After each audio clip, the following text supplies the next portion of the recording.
Education for Socialists. Towards a History of the Fourth International.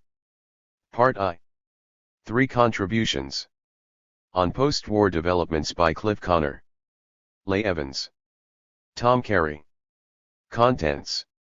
From World War II to the Cold War, by Cliff Connor. 3 The Fourth International from Split to Reunification, by Leigh Evans. 9 Problems of Methodology in the 1953 to 1954 Split in the Fourth International, by Tom Kerry. 19 Introductory note: this is the first in a series of Education for Socialists bulletins containing documentary materials and historical articles on the history of the Fourth International.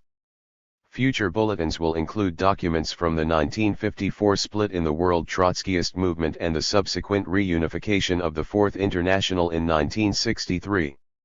From World War II to the Cold War, by Cliff Connor, and the Fourth International from Split to Reunification, by Leigh Evans, are based on talks given by the authors to several branches of the Socialist Workers' Party during the spring of 1973.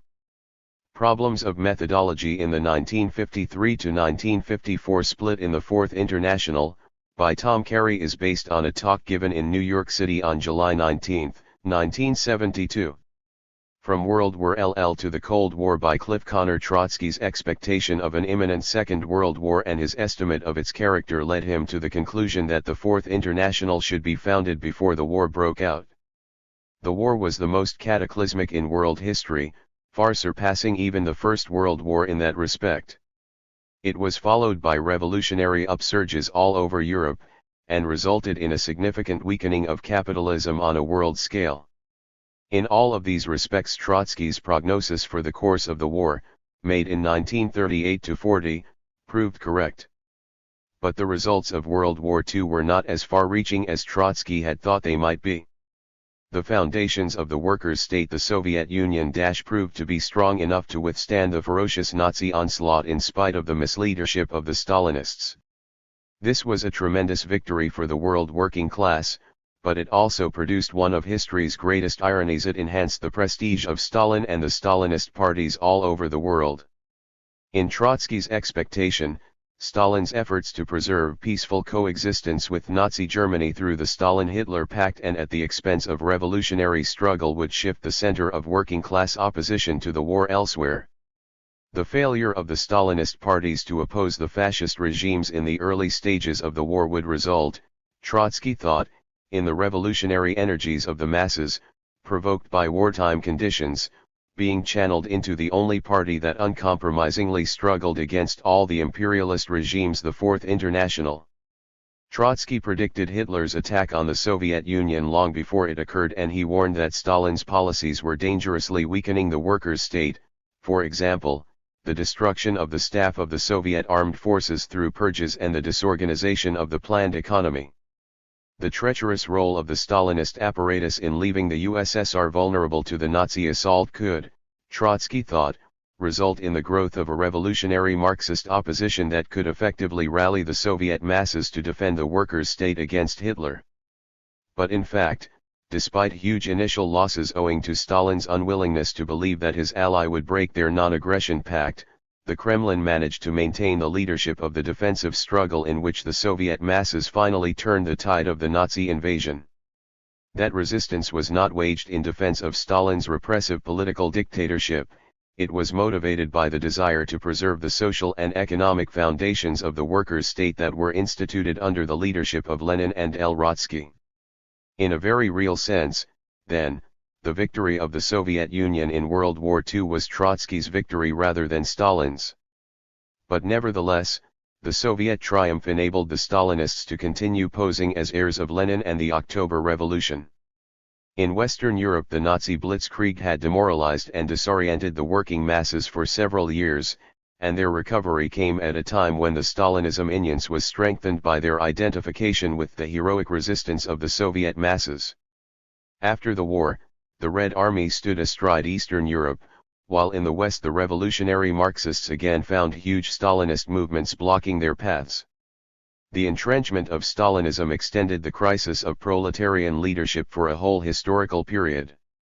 In particular, by preventing the workers of Western Europe from taking power, the Stalinists laid the basis for the restabilization of the capitalist system on a world scale. It was only the collaboration of the Stalinists in propping up the capitalist system in Western Europe that saved the day for the American policymakers who emerged as the central leadership of world capitalism. The reason the Fourth International was not able to develop mass sections with millions of members throughout the world and wasn't in a position to lead revolutions to successful conclusions cannot be ascribed to shortcomings on the part of individual leaders of the Trotskyist movement, nor can it be ascribed to any insufficiencies of its political program. It is ascribable to the mammoth obstacles in the objective situation. The history of the Fourth International during the Second World War reveals one significant victory: the survival of the International itself. The Nazis and the Stalinists dealt heavy blows to the organizations and threatened it with extinction, but its survival permitted preservation of the continuity of Leninist internationalism from the October Revolution to the present day. The survival of the Fourth International through the Second World War was by no means a foregone conclusion. Because of the war, communications between groups of Trotskyists in different countries became very difficult. In fact, contacts were completely broken for a time. But by 1942, Trotskyists who were active in the French underground had made contact with comrades in Belgium and the United States. France was a gathering place for revolutionists who were in exile from all over Europe. After the Nazi occupation of France, these people went underground. The Trotskyist movement there built a functioning underground group. They published 73 issues of La Vérité in illegality, 19 issues were mimeographed and 54 were printed over a 4-year period beginning in 1940. This same underground organization put out a paper in German called Arbeiter und Soldat, which they issued to German occupying troops, and they began to politicize the German soldiers. This work was carried on throughout 1942 and part of 1943 until the Gestapo decimated the leadership of the French Trotskyists. Hundreds were arrested and murdered or deported to concentration camps. 8 members of the Central Committee were caught, and almost the entire leadership in Brittany was seized. Among 60 comrades arrested in Brittany were 30 German soldiers who had joined the group. In spite of this crushing blow, the comrades were able to reorganize and begin to function again. Later in 1943, a temporary European Secretariat was established. The Trotskyist movement in Europe actually grew during the war in spite of the fact that whole sections, the Danish section, for example, were completely liquidated by the Gestapo. The Greek section, too, which had been one of the strongest Trotskyist organizations before the war, was the common target of both the fascists and the Stalinists. The repressions were worst in Europe and in the colonial world, but they weren't confined to those areas. In the United States, 18 leaders of the Socialist Workers' Party were imprisoned. Trotskyist leaders were also imprisoned in Britain. In Latin America, the Argentine and Uruguayan sections came under attack by their governments. The comrades there had to fight for their right to exist and publish their newspapers. In Ceylon, the leading comrades were imprisoned. They recruited their jailer to Trotskyism and fled with him to India and started a party there. In Indochina there had been, before the war, a Trotskyist movement of considerable size and influence, especially around Saigon. The Stalinists had been dominant in North and Central Indochina, but in the south the relationship of forces between Trotskyism and Stalinism was more even. In the liberation struggle following the war, the Trotskyists fought along with the Viet Minh and even commanded some of the Viet Minh military units. But the Stalinists who led the Viet Minh captured the Trotskyist leaders and executed them in late 1945, effectively suppressed the movement, although small groups of Trotskyists continued revolutionary work for several years, despite the repressions. In China, the story was similar. Our comrades were murdered and imprisoned by the Chinese Stalinists led by Mao Zedong. The fate of many of them is still unknown.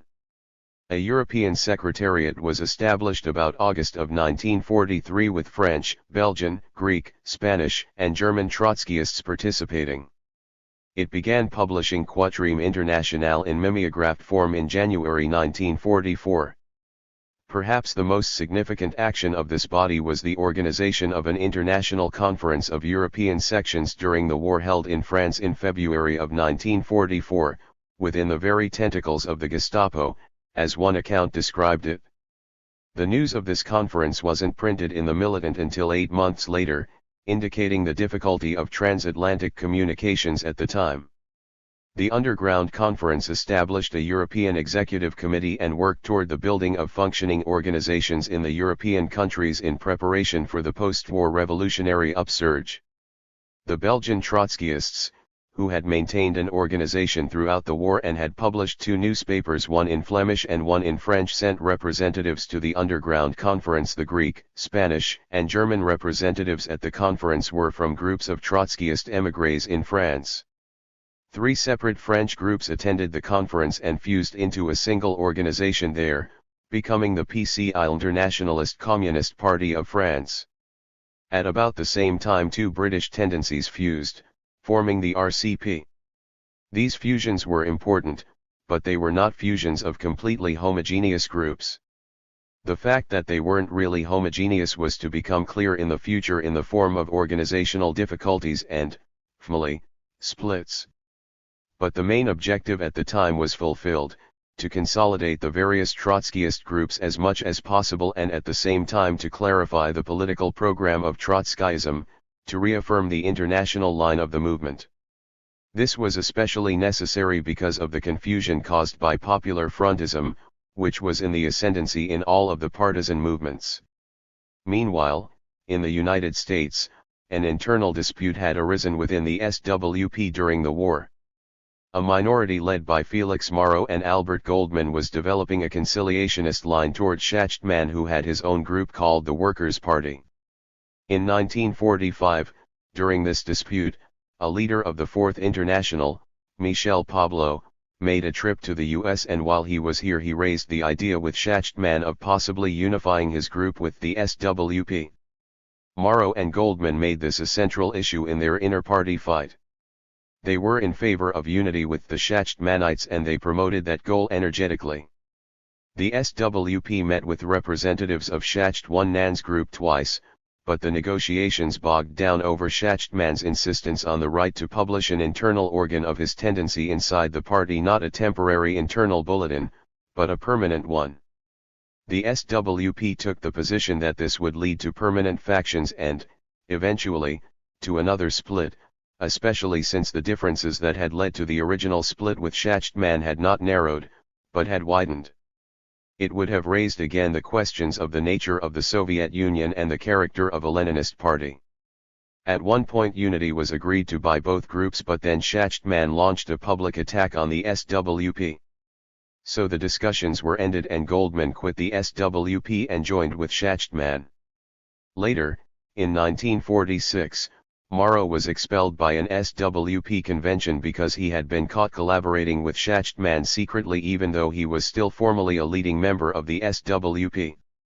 After his expulsion he joined the Schachtman group, and a number of his supporters left the SWP with him. In 1947 a faction around J.R. Johnson in Schachtman's party split and joined the SWP. So this whole affair amounted to a minor regroupment. Meanwhile, in Europe, after this period of consolidation had accomplished as much as could have been expected, a conference was held in April 1946, in Belgium. Trotskyists from 12 countries participated.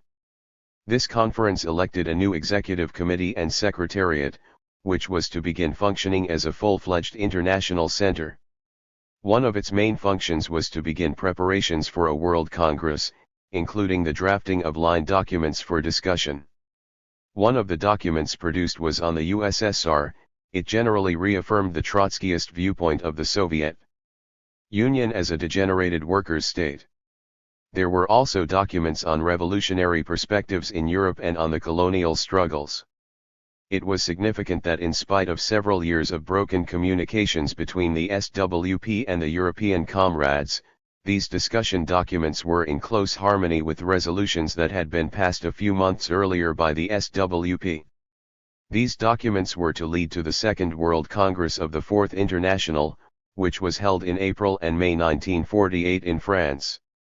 22 organizations participated, representing 19 different countries. A great deal of discussion at the Congress focused on the East European buffer states. In Eastern Europe at the end of the war, the Soviet army was in actual control and the imperialists were too weak to challenge its power. Stalin had illusions that the wartime alliance with the United States and Britain could last indefinitely, but the imperialists had other ideas, which eventually led to the Cold War. Stalin's illusions led him to promise, at Potsdam, that capitalism would not be overturned in Eastern Europe, that coalition governments would be established and private property relations maintained. These coalition governments did actually function for about 2 or 3 years from the end of the war to 1947, and in some cases 1948. But by 1948, under pressure of the Cold War and the Marshall Plan, the Stalinists had eliminated the capitalist elements in the governments and nationalized the means of production. One country in Eastern Europe had an entirely different path of development from the rest, Yugoslavia. The discussion at the Second World Congress of the Fourth International began with Yugoslavia. In Yugoslavia, the fight against the German and Italian invaders had clearly taken on the character of a civil war, where the struggle for national liberation was carried on by a partisan movement led by the Communist Party. Stalin ordered Tito, leader of the CP, to form a popular front with pro-capitalist forces, but Tito found that instruction impossible to carry out. The pro-capitalists, represented by a partisan group called the Chetniks, spent most of their time fighting on the other side in collaboration with the Nazis against Tito's partisans. It was a situation like that in China, where Stalin ordered Mao Zedong to unite with Chiang Kai-shek to fight the Japanese, but Chiang Kai-shek kept attacking Mao's troops. Tito's forces fought against the Chetniks and won. When they took power in Yugoslavia, they tried to please Stalin and the imperialist allies by forming a coalition government with remnants of the bourgeoisie, the Tito-Subasic-C0 coalition, but it didn't hold up for more than a few months. The last 2 bourgeois ministers left the government in October 1945. There had been no real basis for the coalition in the first place. It represented a dangerous opening for the Yugoslav capitalists to regain their political power, but the real power in the country was being exercised by the People's Committees under the leadership of the CP. The People's Committees had arisen during the Civil War as organs of dual power. They came out of the partisan struggle and were solidly supported by the masses of Yugoslav workers and peasants. This social base, of course, had irreconcilable conflicts of interest with the capitalist elements in the coalition government. After the breakup of the coalition, a rapid process of economic transformation took place. Sweeping nationalizations were implemented, collectivization of agriculture was begun, a monopoly of foreign trade was established, a 5-year plan was adopted, industrialization and electrification of the country got underway. In short, Yugoslavia became a workers' state.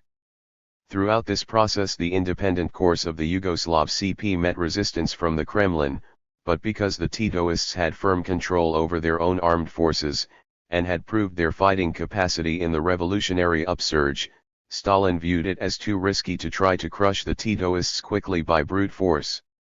Instead of a confrontation with Tito in 1945-46, then, Stalin pursued the more modest goal of bringing the Yugoslav party and state apparatus under Kremlin control.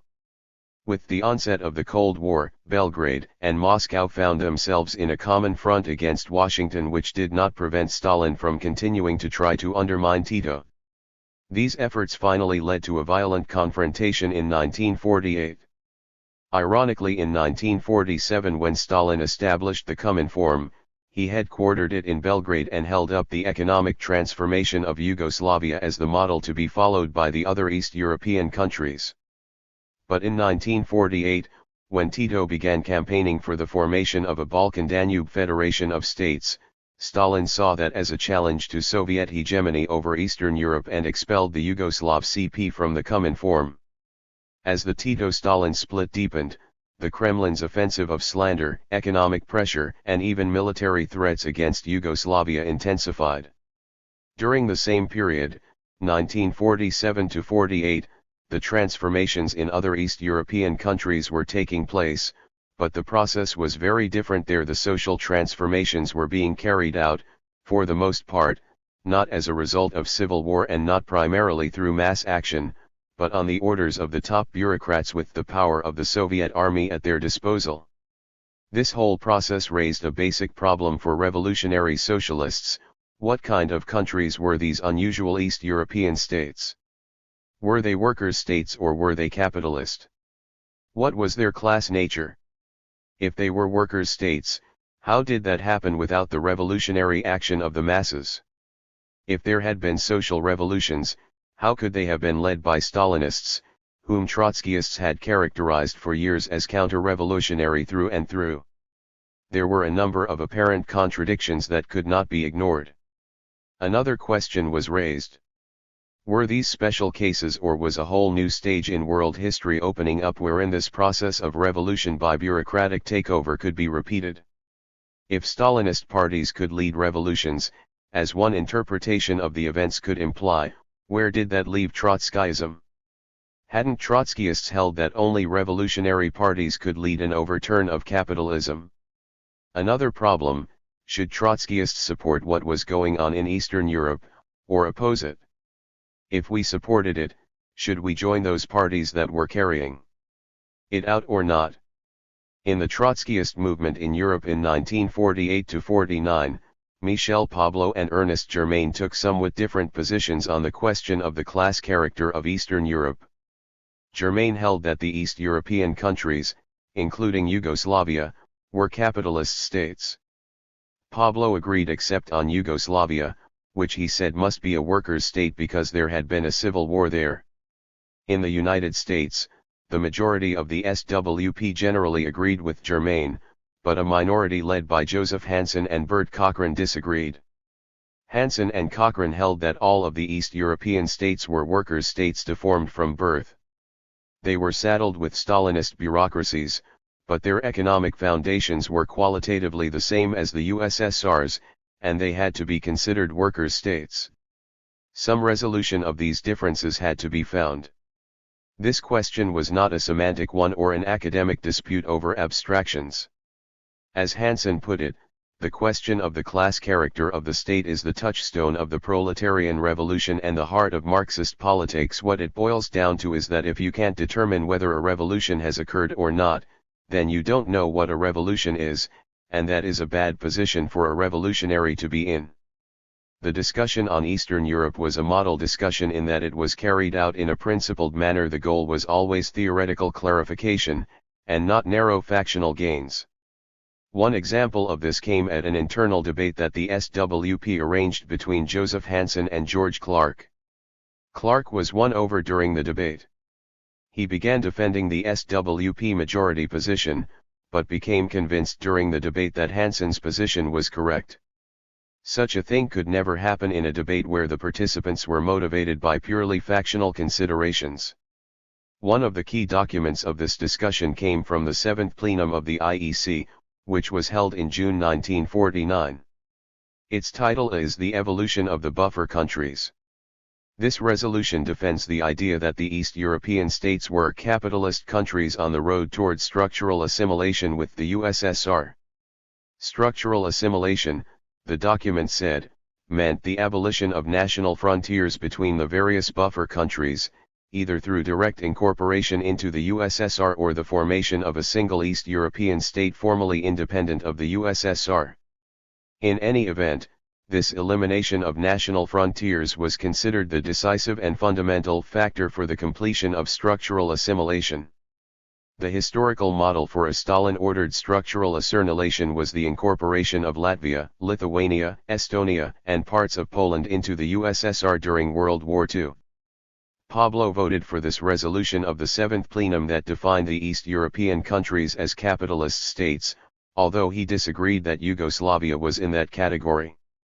And the National Committee of the SWP also passed this resolution at an SWP plenum later. I make a point of mentioning that Pablo voted for this resolution because in a later dispute Tim Walforth tried to claim that Hansen had merely adopted Pablo's position in this discussion. That is obviously untrue.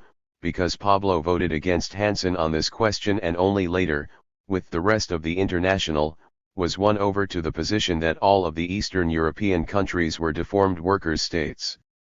The document entitled The Problem of Eastern Europe by Joseph Hansen is his answer to that resolution of the 7th plenum of the IEC. Let's consider some of the arguments advanced during the discussion. I'm not going to try to give a detailed analysis of the merits of the arguments, just a brief outline. The Education for Socialists Bulletin, and Hansen's article in particular, are very thorough on these questions. The article by Cochrane in the same bulletin is worth reading, too. The first argument to be considered is this one, that a revolutionary mobilization of the masses is a necessary condition for overturning capitalism. This was first stated with regard to the East European discussion in a resolution of the Second World Congress in 1948. But the resolution contradicted itself, because it also acknowledged that there had been overturns of capitalism in some countries without revolutionary mobilizations of the masses having taken place, for example, in the Baltic countries and other areas that had become part of the Soviet Union as a result of World War II. The 1948 resolution called this structural assimilation and said that this was the only alternative way, aside from a revolutionary mobilization of the masses, that capitalism could be overturned. And with regard to the East European states, it made the judgment that they were not moving in the direction of structural assimilation. That is, that the tendency in Eastern Europe was in the direction of remaining capitalist states. The next year, 1949, at the 7th plenum of the IEC, this last judgment was reversed. It was noted that important changes taken place in Eastern Europe during the year 1948, and that now the East European states seemed to be moving in the direction of structural assimilation into the USSR. Nevertheless, the 7th plenum continued to maintain the line that Hungary, Czechoslovakia, Poland, and the rest were still capitalist states, because obviously their national frontiers were still intact. Again, Pablo agreed with all this, but he said that since there had been a civil war in Yugoslavia, a revolutionary mobilization of the masses, Yugoslavia was different and must be considered to be a workers' state. The others were capitalist states, he said, even though the capitalists were no longer the dominant class there, because they had not gone through the process of civil war.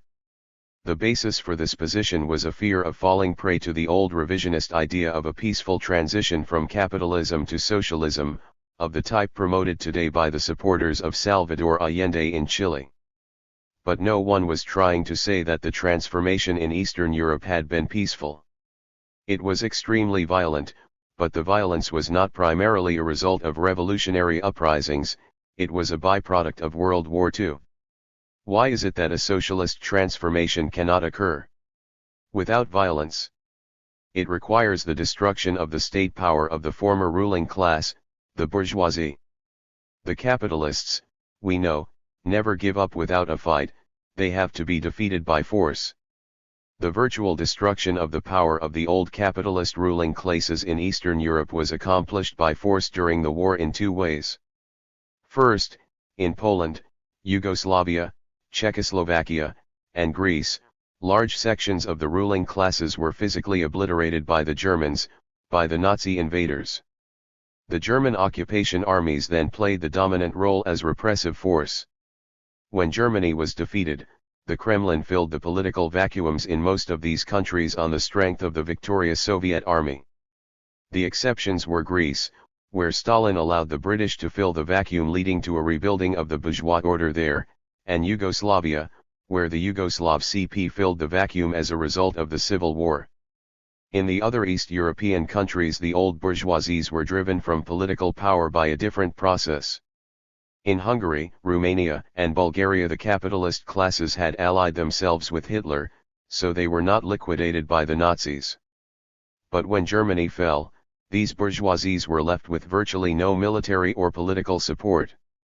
The masses in these countries rose up in advance of the Soviet army in powerful upsurges against their discredited capitalist rulers. But the Soviet armed forces quelled these independent mass movements and disarmed and demobbed the workers and peasants. At the same time, the Soviet military forces themselves filled the power vacuum and, utilizing mass mobilizations to a limited extent, proceeded to obliterate the former ruling classes. The point here is that the debilitation of the capitalist classes throughout Eastern Europe was not primarily accomplished by revolutionary mobilizations of the masses. Only in Yugoslavia was a mass upsurge the decisive factor. It is important to note that this physical weakening of the bourgeoisies in itself did not make social revolutions in Eastern Europe, did not transform capitalist states into workers' states. Destruction of the capitalist ruling class is obviously a necessary precondition for a workers' state. But unless the bourgeois state is destroyed and the process of nationalizing the economy and outlawing private property in the means of production is begun, capitalist property relations will persevere and will spawn a regenerated bourgeoisie, as happened in Greece. L8 Now, another group of arguments used as late as 1950 to prove that Eastern Europe was capitalist centered around the idea that the various states were too small to be socialist states. This was why structural assimilation was considered a necessary condition for their social transformation. But it was a peculiar argument, because the Trotskyist movement had always held that the Soviet Union was too small to be a socialist country. That's why Trotsky opposed Stalin's theory of socialism in one country so vigorously. But Trotsky certainly never characterized the Soviet Union as a capitalist state for that reason. The confusion here was between two different social structures, on one hand, the workers' state, on the other hand, socialism. These are not the same thing. Marxists considered the workers' state to be a transitional form between capitalism and socialism. So Hansen and Cochrane pointed out in this discussion that they weren't claiming that Eastern Europe had completed the transformation to socialism, but that the transformation had begun. The first steps had been taken, the political power of the capitalist classes had been destroyed and capitalist property relations overturned. That meant that the states were no longer capitalist states, but were post-capitalist formations of the sort that Trotsky had called a workers' state. Trotsky's method had been to judge the class character of a state by determining what class was dominant and not only politically dominant, not only which class controlled the government, but which class actually controlled the major means of production. In Eastern Europe the initial steps toward nationalization began right after the war, but they were sharply limited by Stalin's program for the people's democracies, which did not include expropriation of the capitalist classes. With the onset of the Cold War, Stalin was forced to abandon his attempt to create friendly capitalist states along the USSR's border. On his orders, sweeping nationalizations were carried out between 1947 and the middle of 1949 that transformed the Eastern European countries into workers' states. Since the Soviet Army held de facto power in Eastern Europe at the end of the war, would it not be more accurate to say that the countries there became workers' states as early as 1945? After all, didn't Engels say that in the final analysis the state is bodies of armed men? The Soviet Army did indeed play a heavy role in determining the nature of the East European states. But Engels's formula refers to the state apparatus as a guarantor of property relations. When one armed body of men is deposed and replaced by another, the final outcome depends on the class character and program of the new rulers. In the case of Stalinism, the power was in the hands of a petty bourgeois formation with a pro-capitalist program. No political confidence can be placed in such a transitional formation proceeding onward to the construction of a workers' state through the decisive expropriation of capitalist property in the means of production if it is not guided by a revolutionary Marxist program. Hansen and Cochrane refused to predict beforehand that Stalinism would in fact carry out such a transformation. It was only with the actual change in social relations that they concluded that the states of Eastern Europe had been transformed into workers' states. $3 The majority's most sophisticated argument, in Hansen's opinion, centered on the question of agricultural property in Eastern Europe. They contended that since these were predominantly agricultural countries, and since agriculture had not been nationalized in any of them, then the economies must be dominated by capitalist property relationships and therefore, they must be capitalist countries. The reply to this argument is worth studying. Hansen and Cochrane argued that from Marx to Lenin to Trotsky, Marxist theory has never based its appraisal of the class character of the state on the property relationships in the countryside. Not that it's an unimportant question, but that it isn't the decisive question. In any event, as more time passed and as the development of the East European phenomenon unfolded, it became obvious to all that the buffer states could no longer be called capitalist states of any kind. In 1951 the Third World Congress of the Fourth International was held and this discussion was concluded. In general, the Fourth International and the SWP majority had been won over to what began as the position of a small minority. That is, that the East European states were deformed workers' states, and that the criterion for making that judgment was the property relations upon which the states were based. Some of the comrades who had held the position of the Seventh Plenum Resolution came to the new conclusion by changing their earlier definition of structural assimilation and saying that it could happen, after all, without abolishing national frontiers between the buffer countries. Based on the revised definition, they said that what had happened was that structural assimilation had been completed, and that they had been right before when they said that the East European states were on the road to structural assimilation. But they did grant that those who had characterized Yugoslavia as a capitalist state had been wrong. The Third World Congress passed a resolution on Yugoslavia acknowledging that the process there had been qualitatively different, that a revolution independent of the Kremlin had established the Yugoslav workers' state. The theoretical gains of this discussion were extremely helpful later on when the class character of the Chinese and Cuban revolutions came up for discussion. In particular, the question of how transformations from capitalist to workers' states could come about without revolutionary Leninist parties was raised again in the discussions on China and Cuba. Isn't that a refutation of the transitional program? In fact, it is not. The transitional program specifically points out that petty bourgeois parties, including the Social Democrats and the Stalinists, could, under extreme circumstances a world war, for example lead a movement to the formation of a workers' and farmers' government that would represent merely a short episode on the road to the actual dictatorship of the proletariat. The fact that some social transformations have taken place under exceptional circumstances without the intervention of Leninist parties has never led us to the conclusion that Leninist parties are no longer necessary. To the contrary, in the strongest sections of the capitalist system, that is, in the advanced industrial societies, the necessity of revolutionary parties is more obvious than ever before. And their necessity in the colonial world has been thrown into sharp focus by the frequent crises in Latin America. I want to step back again to 1949 to begin to trace another line of development within the Fourth International, leading up to 1951.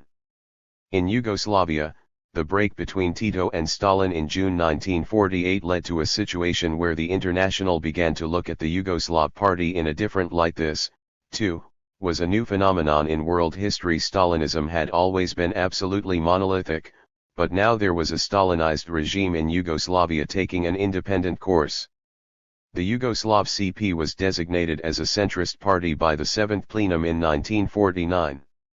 There is a qualitative difference in our conception between a centrist party and a Stalinist party. Stalinist parties are considered to be counter-revolutionary through and through. But a centrist party, vacillating by its very nature, theoretically has the possibility of taking steps that help advance the revolution. That was what was behind the Trotskyist movement's characterization of Stalinism in the 1923 to 1933 period as bureaucratic centrism. Our perspective was to regenerate the Communist International in a revolutionary direction. We dropped that characterization after the bankruptcy of the Stalinist Comintern was definitively proved by the debacle in Germany. We no longer considered the Communist International capable of being pushed in a direction that would advance the revolution, and instead set about to construct a new international. So the designation of the Yugoslav CP as centrist had some very important theoretical implications with regard to our analysis of Stalinism. More recently, discussion on the nature of the Chinese and Vietnamese CPS has led the SWP to conclude that it is generally incorrect to conclude that because a Stalinist party has been forced under exceptional circumstances to participate in a revolution it has ceased to be Stalinist and can be regarded as centrist. It is a fact that Stalinist parties have been at the head of revolutionary struggles that have ended in victory, but that is not the same as saying that the parties themselves helped advance the revolutionary process. In China, the policies of the Chinese CP were consciously designed to hold back the revolution, to prevent the transformation of China into a workers' state. Even the archetypal Stalinist Stalin himself was at the head of a victorious armed struggle that immensely aided the World Revolution, the defense of the Soviet Union in World War II. But Stalin's political leadership throughout that whole period can only be characterized as counter-revolutionary. To call Stalin's role during World War II centrist would render the term meaningless. A centrist party, according to the Marxist definition, is one that vacillates between reformist and revolutionary policies. Under bourgeois pressure the centrists' political program bends toward reformism, under pressure from the masses it can bend in a revolutionary direction. A Stalinist party, by contrast, defends the material interests of a well-defined petty bourgeois social layer, the parasitic bureaucracy of a workers' state. That is the determinant of its consistently anti-revolutionary program. As for the Yugoslav CP in 1949, it should be remembered that a non-Kremlin-oriented Stalinism was a brand new political phenomenon. And it did seem, for a short period, to be moving in as leftward, anti-bureaucratic direction. The centrist designation at that time, then, did not seem unreasonable, although in retrospect it can be seen to have been theoretically wrong. The Yugoslav CP's left turn temporarily served Tito's interests in his defensive struggle against Stalin, because at that time Tito was trying to win the support of important sections of the West European working class, particularly within the mass communist parties in France and Italy. And his efforts met with some success. For the first time in decades, opposition currents appeared in CPS all over the world, and this was occurring under the banner of Titoism. Needless to say, the Fourth International saw this development as an extremely fertile field for political work. The Fourth International adopted a practical orientation of vigorous, active support to the Yugoslav workers' state's democratic right of national self-determination. Fundamental political differences with Titoism notwithstanding, the Trotskyists launched an energetic campaign aimed at countering the Kremlin's attack against Yugoslavia. And the Yugoslav CP accepted our collaboration in its effort to win a hearing among radicalized workers around the world. Representatives of the Fourth International visited Yugoslavia and held discussions on this matter with Yugoslav officials.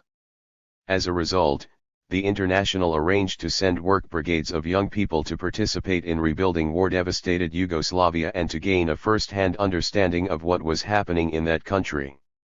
These youths would then return to their own countries and spread the truth about what they saw in Yugoslavia. It was sort of a predecessor to the Vence Ramos brigades in Cuba. In France, the Trotskyists organized more than 1,000 young people to go on these brigades. The SWP began to organize brigades from this country, but they were called off when the political direction of the Titoists took a sharp turn for the worse. As we have seen more recently from our experience in the anti-war movement, the Revolutionary Party is able to function at its best when there is a concrete political issue to organize around. As a result of the Fourth International's active intervention in the Yugoslav developments, the Trotskyist movement grew in Europe. But then, in the summer of 1950, the Yugoslav CP took a right turn that clearly revealed its fundamentally Stalinist nature. It gave up the strategy of appealing to working-class movements abroad for support and instead, under pressure from the Kremlin on one side and the capitalist world on the other, it began to look toward the imperialist powers for a base of support. The most blatant manifestation of the Titoists' rightward swing came in the form of their official support to the UN police action in Korea, which, of course, was nothing less than a cover for US imperialist aggression against Korea. But in spite of the ending of possibilities for Trotskyists to directly intervene in the Tito-Stalin split, the Yugoslav break with the Kremlin continued to be a factor of the first magnitude in world politics. It was the first crack in the once monolithic Stalinist bloc, and the cracks since then have multiplied, spread, and deepened so that now several diverse poles of Stalinism are in conflict with each other. The Fourth International from split to reunification by L.E.S. Evans. The Third World Congress of the Fourth International, held in Switzerland in August-September 1951, on the surface appeared to herald a new era of close international collaboration between the various sections. The major resolutions were passed virtually unanimously. The dispute over the class character of the East European regimes was resolved by an agreement among all the major sections and leadingers that these countries were indeed workers' states and not capitalist regimes on the road to structural assimilation with the Soviet Union. The editorial on the Congress in the November-December 1951 issue of Fourth International magazine, the predecessor of the International Socialist Review, hailed the gathering as a milestone in internationalism. Yet, 2 years later, before the next World Congress, there would be a split in the International. It would last 10 years. It would be a bitter fight.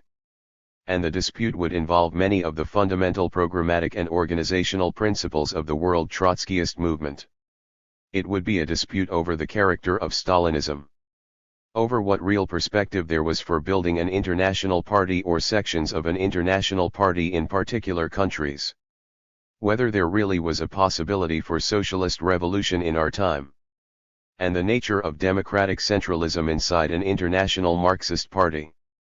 For a number of reasons that I will come to, the split took place without an international discussion, and almost to the moment of the split the appearance of unanimity and agreement tended to prevail. What we were grappling with was the whole new situation which we had given a partial explanation of in the agreement on Eastern Europe.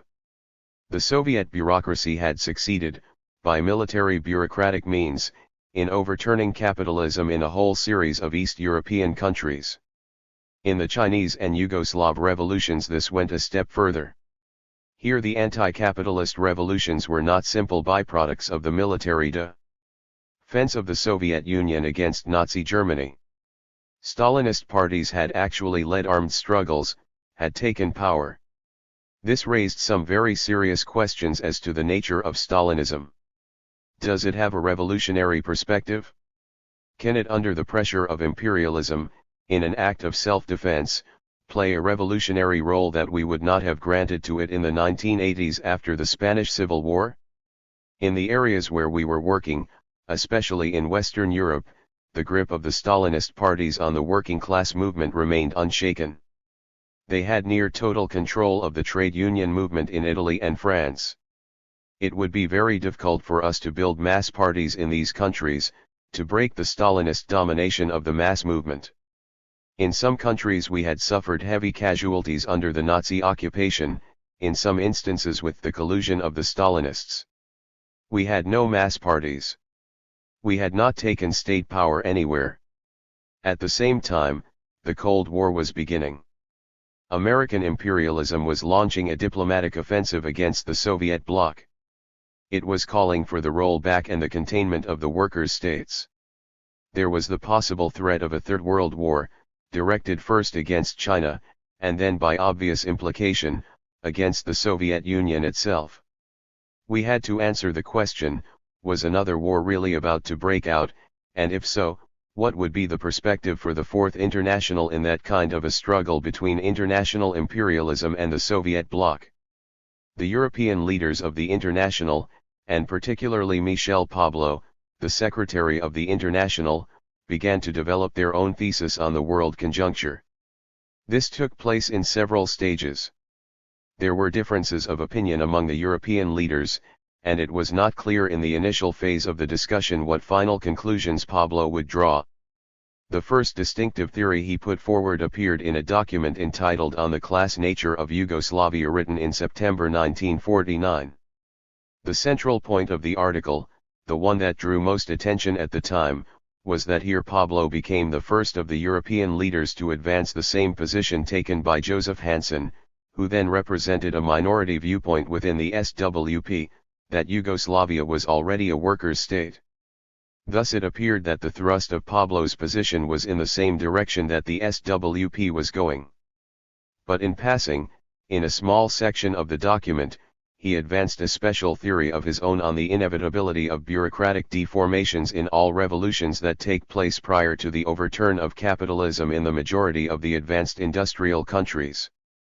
Pablo expected that there would be socialist revolutions in isolated countries, where power would pass into the hands of working-class parties. But, he wrote, this power will inevitably and rapidly become bureaucratized, and lead to a complete political expropriation of the proletariat if the revolution remains isolated in a country encircled by imperialism. Thus, in the historic period of the transition from capitalism to socialism we shall witness the rise not of normal workers' states, but of more or less degenerated workers' states, that is, states with strong bureaucratic deformations which can reach the point of complete political expropriation of the proletariat. Pablo also made a prognosis on how long it would take before we could expect to see the development of healthy revolutions led by revolutionary Marxist parties that would result in the creation of workers' democracy. In the whole historic period of the transition from capitalism to socialism, a period which can extend for centuries, we shall encounter a much more tortuous and complicated development of the revolution than our teachers foresaw. Workers' states that are not normal but necessarily quite deformed. It could be argued that Pablo was merely generalizing the Yugoslav and Chinese experience. That is what happened in those two countries, where isolated revolutions were led by Stalinist parties, and from the very beginning the workers' states that emerged were deformed. There were no institutions of workers' democracy. But in making a universal generalization of these experiences, Pablo implied two conceptions that ran counter to the basic analysis of Stalinism made by Trotsky. First is the idea that Stalinism is historically inevitable. That the material objective conditions of backwardness in any underdeveloped country automatically produce Stalinism or its equivalent, no matter what the quality of the leadership of the Revolutionary Party, no matter what their program, no matter what kind of institutions are created in the course of the revolution. Trotsky had explained the objective causes of the rise of Stalinism from the poverty and isolation of the RST workers' state, which provided a base for the emergence of a privileged bureaucracy. But he never said that such a development was inevitable, only that there were very strong pressures for the creation of such a privileged layer of society, and a drive for such a privileged layer to take over the reins of government. There is no necessary reason why a healthy, Marxist revolutionary leadership could not stave off that process of bureaucratization for an indefinite period, if the general course of the world revolution were on the upswing, if the revolution could be extended to other countries, if the morale of the masses could be held intact. Under favorable conditions there was no reason why an isolated workers' state should be unable to evade the kind of degeneration that took place in the Soviet Union, even for a prolonged historical period of time. Second, in projecting a lifespan of centuries for the existing Stalinist regimes, and for new ones that had not yet even come into existence, Pablo was accepting implicitly that there would be no political revolution against Stalinism until capitalism had been overthrown everywhere. The Soviet and Chinese workers would not challenge those bureaucratic regimes as long as the threat of imperialism remained in the world. The West European Revolution and even the American Revolution would have to take place before there was any hope of a political revolution in Eastern Europe and the Soviet Union. That obviously raised a third question. If the political revolution is not going to take place until capitalism has been overthrown everywhere, if all the new regimes along the road to the overthrow of world capitalism are going to be deformed, Stalinist-type regimes, who then is going to make the revolution against imperialism and capitalism? Isn't it going to have to be the Stalinist parties? For whatever reason, because they have to defend themselves against reactionary attacks, because there is 10. A clash between imperialism and the Soviet bloc, out of reflex self-defense despite their program and their efforts to try to find class peace, the Stalinist parties would become, even against their will, the agency of the spread of world revolution. The implications of this prognosis are extraordinarily pessimistic. They put in question the function and the necessity of an independent revolutionary party for a whole historical period. What would be the function of the Fourth International? Wouldn't it be merely to preserve the historical program of revolutionary socialism and workers' democracy, and someday, after a century or so has elapsed, to lead the political revolution against Stalinism, which by then would have consolidated a worldwide social system? There wouldn't be very much it could do in the interim except to preserve some Marxist theoreticians and isolated propaganda circles. Suggested in this is a very dangerous adaptation to the claims of Stalinism to represent the most that can be achieved by the working class in our time. Of course, all these implications were not so clear in 1949. Pablo was trying to draw a pragmatic estimate of what was going to happen. He had not yet drawn any theoretical conclusions on the nature of Stalinism, nor had he projected a program of action for the Fourth International owing from the ideas he was developing. These things would come later. The leadership of the SWP disagreed with Pablo's formulations, which had not yet appeared in the formal documents of the International, but only in passing in signed articles by Pablo. At this point the prime concern of the party was the construction of a new international leadership, to rebuild the European sections which had been largely destroyed during the war. The discussion over embryonic differences was held within the leading bodies of the party and of the International. There was an attempt made to persuade Pablo to withdraw his formulations, and at least not to try to impose them on the world movement by incorporating them in the resolutions of the International. With the opening of the Korean War in 1950, which gave weight to the thesis that American imperialism was preparing an imminent attack on China and the Soviet Union, Pablo began to reveal that these formulations had not been accidental. They were part of a developing theory on the nature of Stalinism and the role of the Fourth International. He began to spell out a coherent worldview. This was most fully developed in a document entitled "Where Are We Going?" written in January 1951, some 8 months before the Third World Congress. I want to summarize Pablo's thesis in some detail. 1. World War II and the colonial revolution, particularly in China, have shattered the pre-war equilibrium of world capitalism. Therefore imperialism had no choice but to prepare a new world war to regain the territories it lost. This was no longer a speculative question or a hypothetical assumption. There was no point in debating whether or not there would be such a war, but only how soon it would take place. 2. Imperialism was not yet ready for war. It hadn't completed its rearmament program. It hadn't yet whipped the American working class into line, which was the function of the McCarthyite witch hunt. But it would only take a few years, 2 or 3 years at the most, before the war preparations were complete. Therefore there was not much time to prepare to meet the changed situation that the outbreak of war would create. 3. The failure of American imperialism to win an immediate victory in Korea showed that the world balance of forces had turned to the disadvantage of imperialism. This meant that in a global test of strength, imperialism was likely to emerge the loser. 4. When the war broke out, it would inevitably become an international civil war, especially in Europe and Asia. These continents would rapidly pass over under the control of the Soviet bureaucracy, of the communist parties, or of the revolutionary masses.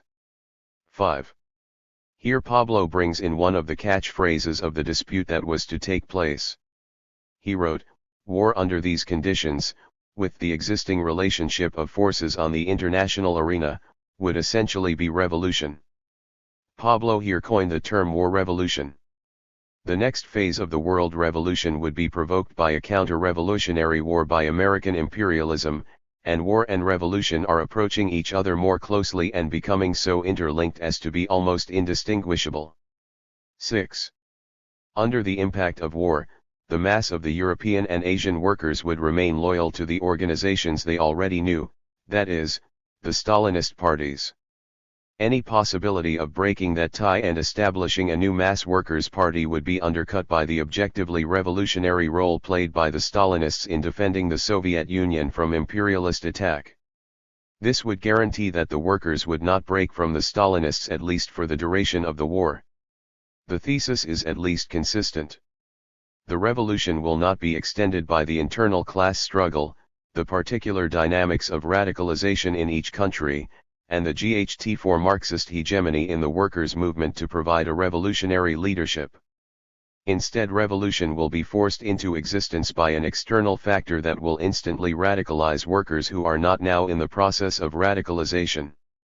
The victory of this revolution depended on a second external factor, PAB-10's expectation that the Soviet bureaucracy, despite its peaceful coexistence policies, would have no choice but to seek to overthrow capitalism in Europe.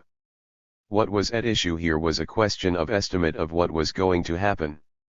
If the United States declared war, if the Soviet bureaucracy reacted as it had in Eastern Europe, and if the masses did not break from the communist parties in the process, and if all three of these variables fell into place in just that way, then there was reason to believe that this particular schema would in fact be realized. There could be no theoretical objection to it. It was a possibility. That was not the level on which disagreements developed with Pablo. We never said that this was a theoretical revision of Trotskyism, or that his projection was totally impossible. What we argued was that the schema was not the most likely one. Nor was it one on which the International should stake its whole political future.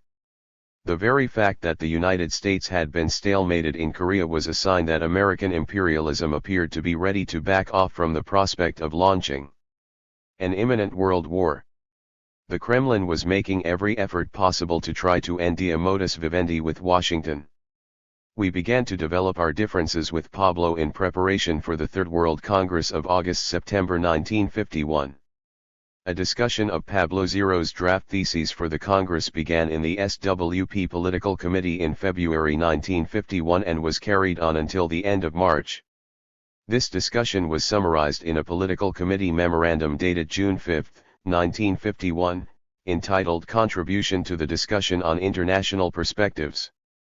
Following are some of the essential criticisms made of the World Congress draft resolution. The direct counter-revolutionary role which Moscow has played and continues to play will not fade into the background in the event of war. On the contrary, it will come to the fore whenever and wherever independent mass movements threaten to pass beyond the control of the Kremlin or the parties it dominates. Regardless of the effects upon the defense of the Soviet Union, the Stalinist bureaucracy will not countenance independent mass movements, and, least of all, oppositional ones.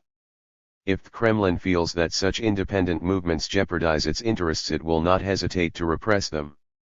Unfolding revolutionary movements may in certain circumstances sweep the agents of the Kremlin along, and they will seek to head them in order to control them. It is necessary to warn that the more such movements tend to sweep over their heads, the more openly will the Stalinist bureaucracy tend to collide with them and seek to crush them. While the greatly aggravated and steadily worsening international situation considerably reduces the chances for a deal between the Kremlin and the imperialists, the possibility of such a deal still remains. Such moves as Togliatti's bid to the Italian bourgeoisie demonstrate that the Kremlin has far from lost hope for a deal. The analysis of how the Stalinist parties may conduct themselves during wartime in capitalist countries tends to be one-sided in the theses. It is stated that in certain circumstances such parties may be compelled to outline a revolutionary orientation. This is not excluded. But the contrary is likewise not excluded. In certain circumstances the Stalinists could and would even in the midst of war work to strangle revolutions. This variant ought to be emphasized no less than the other. In harmony with what has been said, it is further necessary to emphasize that the tactical orientation does not imply any conciliation with Stalinism. While the immense revolutionary upheavals which the outbreak of global war would provoke in the imperialist sectors is correctly emphasized, it should be pointed out that such a war would likewise aggravate the latent conflicts and arouse independent mass movements against the Kremlin's dictatorship in the areas it dominates. The perspective of deformed workers' states as the line of historical development for an indefinite period ahead should not be recognized in the theses implicitly or explicitly. The central political feature of the world's situation today is the crisis of the proletarian leadership. It is imperative to reaffirm this proposition of our foundation theses. Everything hinges on the resolution of this historic task. The objective conditions for its fulfillment are now ripe, but the task will not be resolved automatically or mechanically or independently of our intervention and policies. Here in embryo are the SWP's positions on all the major issues of the fight with Pablo, although it was not at all clear at the time how hardened the differences expressed by Pablo were or what practical conclusions they would lead to. In general, this discussion was pursued at the leadership level. In the summer of 1953, however, Joseph Hansen wrote a series of articles for the Militant explaining why the war plans of America's rulers had been set back and deferred to the indefinite future. Pablo objected. He argued that the democratic centralist character of the International prohibited publication of articles in the press of sections or sympathizing groups contrary to the views of the International Secretariat, even on questions of conjunctural estimate which are not, properly speaking, line questions.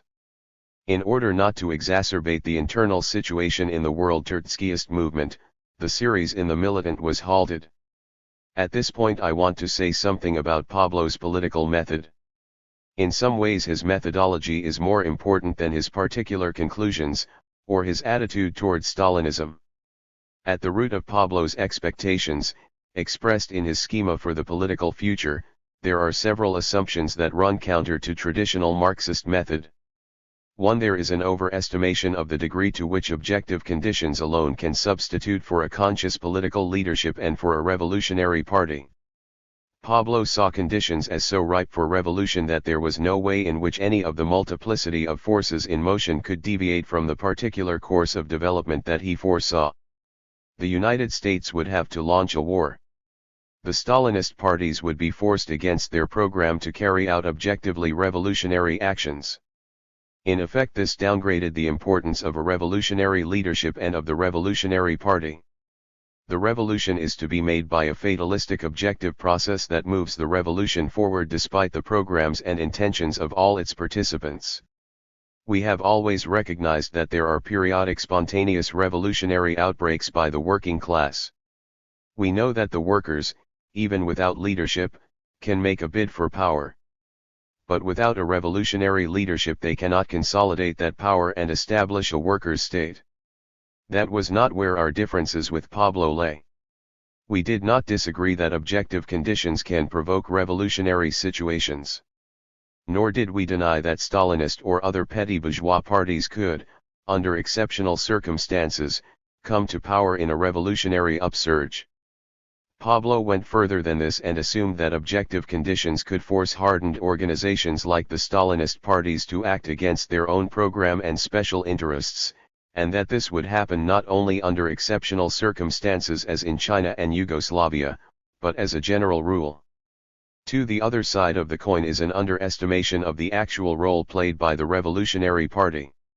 If, as Pablo assumed, 99% of the conditions for a successful revolution were provided by the unconscious machine of objective circumstances, then what role is left for the conscious revolutionary leadership?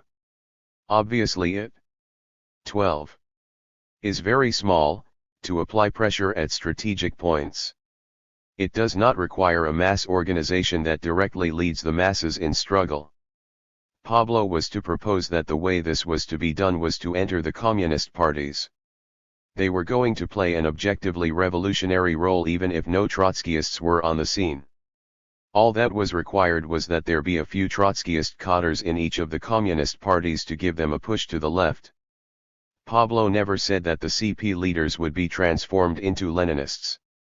But he did argue they could fulfill their revolutionary function if they went as far as becoming centrists, and that the Fourth International should devote its major energies to the process of their conversion. The Cochranites, the American followers of Pablo, put forward this thesis more crudely than Pablo did. They advanced the slogan that Stalinism could no longer betray. In January of 1951, when Pablo wrote "Where Are We Going?", he had not yet worked out the practical consequences of his theory. He had not yet proposed a course of action to the International. The leadership of the SWP agreed up to a point that his view of the impending apocalypse was a possible variant in the world's situation. It did not agree that it was a certainty. The SWP Political Committee submitted a series of critical amendments to the documents that were adopted by the Third World Congress in 1951. It is necessary to describe the situation inside of the SWP and in the United States in order to explain what happened to some of those amendments. A subterranean factional lineup was taking place within the Socialist Workers' Party that included a grouping that was evolving in the same direction as Pablo. A significant layer of the young party leadership was beginning to react to the pressure on the party resulting from the McCarthyite witch hunt and the isolation of the party from the mass movement. We were being witch hunted out of the unions. Members were being fired from their jobs for their Trotskyist affiliations. The circulation of the militant dropped sharply. The finances of the party were in decline. The party began to lose membership. It was a period of retrenchment. And, of course, there was deep disappointment on the part of people who had been leading big struggles in the post-war strike wave of 1945 to 46. A number of people in the party began to give up the perspective that it was possible to build a revolutionary party in the United States. They began to call, first privately and later openly, for abandoning the structure of a party, for cutting back and riding out the period of reaction by becoming a simple propaganda organization, not running candidates, not participating in election campaigns, not calling ourselves a party, publishing a magazine but not a newspaper. In effect, they proposed to become a Marxist discussion circle. There were two wings in this grouping. They were moving in opposite directions, but they had agreement on this common estimate of the poor prospects for the SWP. There was a group in the Detroit area who were well-known union militants. Some held union posts, mainly in the United Auto Workers. They were led by Bert Cochran, who had risen to prominence in the early struggles of the UAW. As their ability to maneuver and operate I-13 inside of the unions became more and more constricted, they began to make their peace with the Reuther bureaucracy in the UAW. The Reutherites were liberals, civil libertarians. The Cochrane grouping began to evolve the theory that the Reutherites were more radical than the ranks of the workers, who were backward, racist, and indifferent to the class struggle. They began to look for a niche where they wouldn't be singled out in the witch hunt. It was embarrassing for them to run as candidates of the SWP. It called attention to their radical ties. It made it more difficult for Reuther to accept them in the apparatus. If they could just limit their public radical activity to contributing an occasional article to a socialist magazine, it wouldn't create such difficulties for them. They were not interested in Stalinism. Stalinism was anathema to anybody involved in the union movement. They had no interests in finding a way to improve their relations with the American CP. The other wing, which was led by George Clark in New York, were people who sympathized with Pablo. It was a group of organizers, intellectuals, and writers. They began to orient strongly toward the Communist Party and circles close to the CP, such as the National Guardian. George Clark was then the editor of the Fourth International magazine, and he was the party's representative in Europe. As the witch hunt mounted still further, the government began denying passports to radicals. It became more and more difficult for people to travel Europe, and finally Clark was one of the very few ledgers of the SWP who had still not been banned from traveling abroad. The party was dependent on his report to interpret what was meant in practice by this or that formulation included in documents and articles published in Europe. Clark reported very favorably on the progress being made by the European sections, on the ferment which was supposed to be taking place in the ranks of the Stalinist and Social Democratic parties, and on the gains our European comrades were making in work around the parties. Clark was the SWP's fraternal delegate to the Third World Congress in 1951. He was in Europe at the time the political committee was considering the resolutions. He passed a first set of amendments on to the authors of the main resolution. He decided against submitting a second set of amendments. He explained afterward the SWP's amendments were so out of keeping with the New World reality that it would have been embarrassing to submit them, and so he burned them. It was extremely difficult under these circumstances to determine how many, how serious, and how hardened the emerging differences really were. The key issue over which the split was to occur waxed the movement's practical orientation toward the Stalinist and Social Democratic parties. Pablo in his repcrite to the Third World Congress adopted a cautious formulation on this. He proposed a combination of independent work and entry work aimed at reaching workers in social democratic and reformist trade unions, and activity directed toward parties, organizations, and the masses the unions, including work within these parties. There could be no objection in principle to doing work inside any mass organization, including inside a mass Stalinist party. Trotskyists work in labor parties, in Stalinist-controlled unions, and in mass reformist organizations of all kinds. This cautious orientation was modified at the 10th plenum of the Executive Committee of the Fourth International in February 1952. Here for the RST time the tactic of deep entry into the Stalinist parties was adopted, or, as it was called by Pablo, entryism sui generis, of a unique kind. What was unique about it was that unlike entry work done in the past in labor parties or social democratic parties, which were usually sufficiently loose so that we could maintain our own press, the Stalinist parties were so tightly disciplined and bureaucratically controlled that if all our members engaged in entryism we would have no way to maintain a Trotskyist newspaper. Hence, sui generis, a few comrades would remain outside to publish a Trotskyist newspaper or magazine directed at the members of the Communist Party we were working with. The motivation for this entry flowed from the whole thesis that Pablo had been developing up to this point.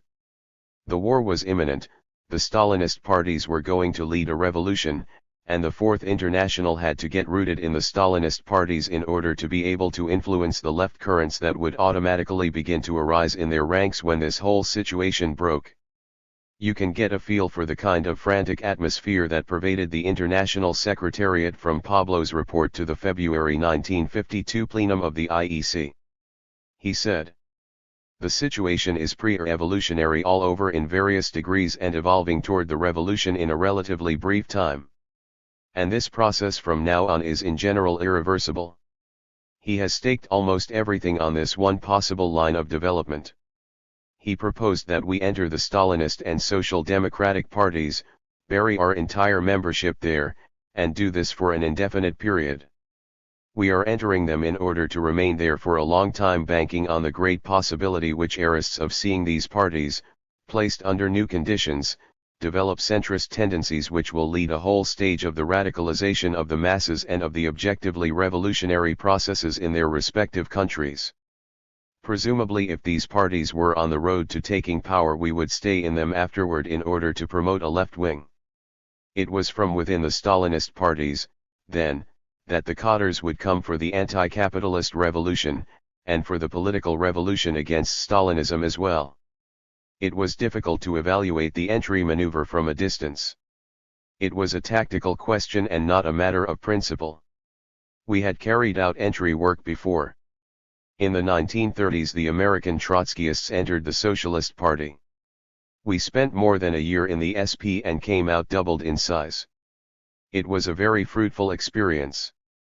In Europe at the same time a similar entry was carried out in the Socialist Party of France, and in other countries as well. There were precedents for this kind of tactic. There were certain obvious risks in such a maneuver. A faction inside an opponent organization is subjected to great pressures. If the faction has a clear goal, trying to reach a specific group moving in their direction, if this goal is accomplished within a reasonably short time, and the entry is terminated, then the entry maneuver can be considered a success. If on the contrary entry is made into an opponent organization with unreasonable expectations as to how revolutionary its leaders are, if your own cadres are not solid, if there is a political adaptation to the program of the hostile organization, then the results can be the absorption of your members into the group you have entered. There was a serious problem in what Pablo had proposed.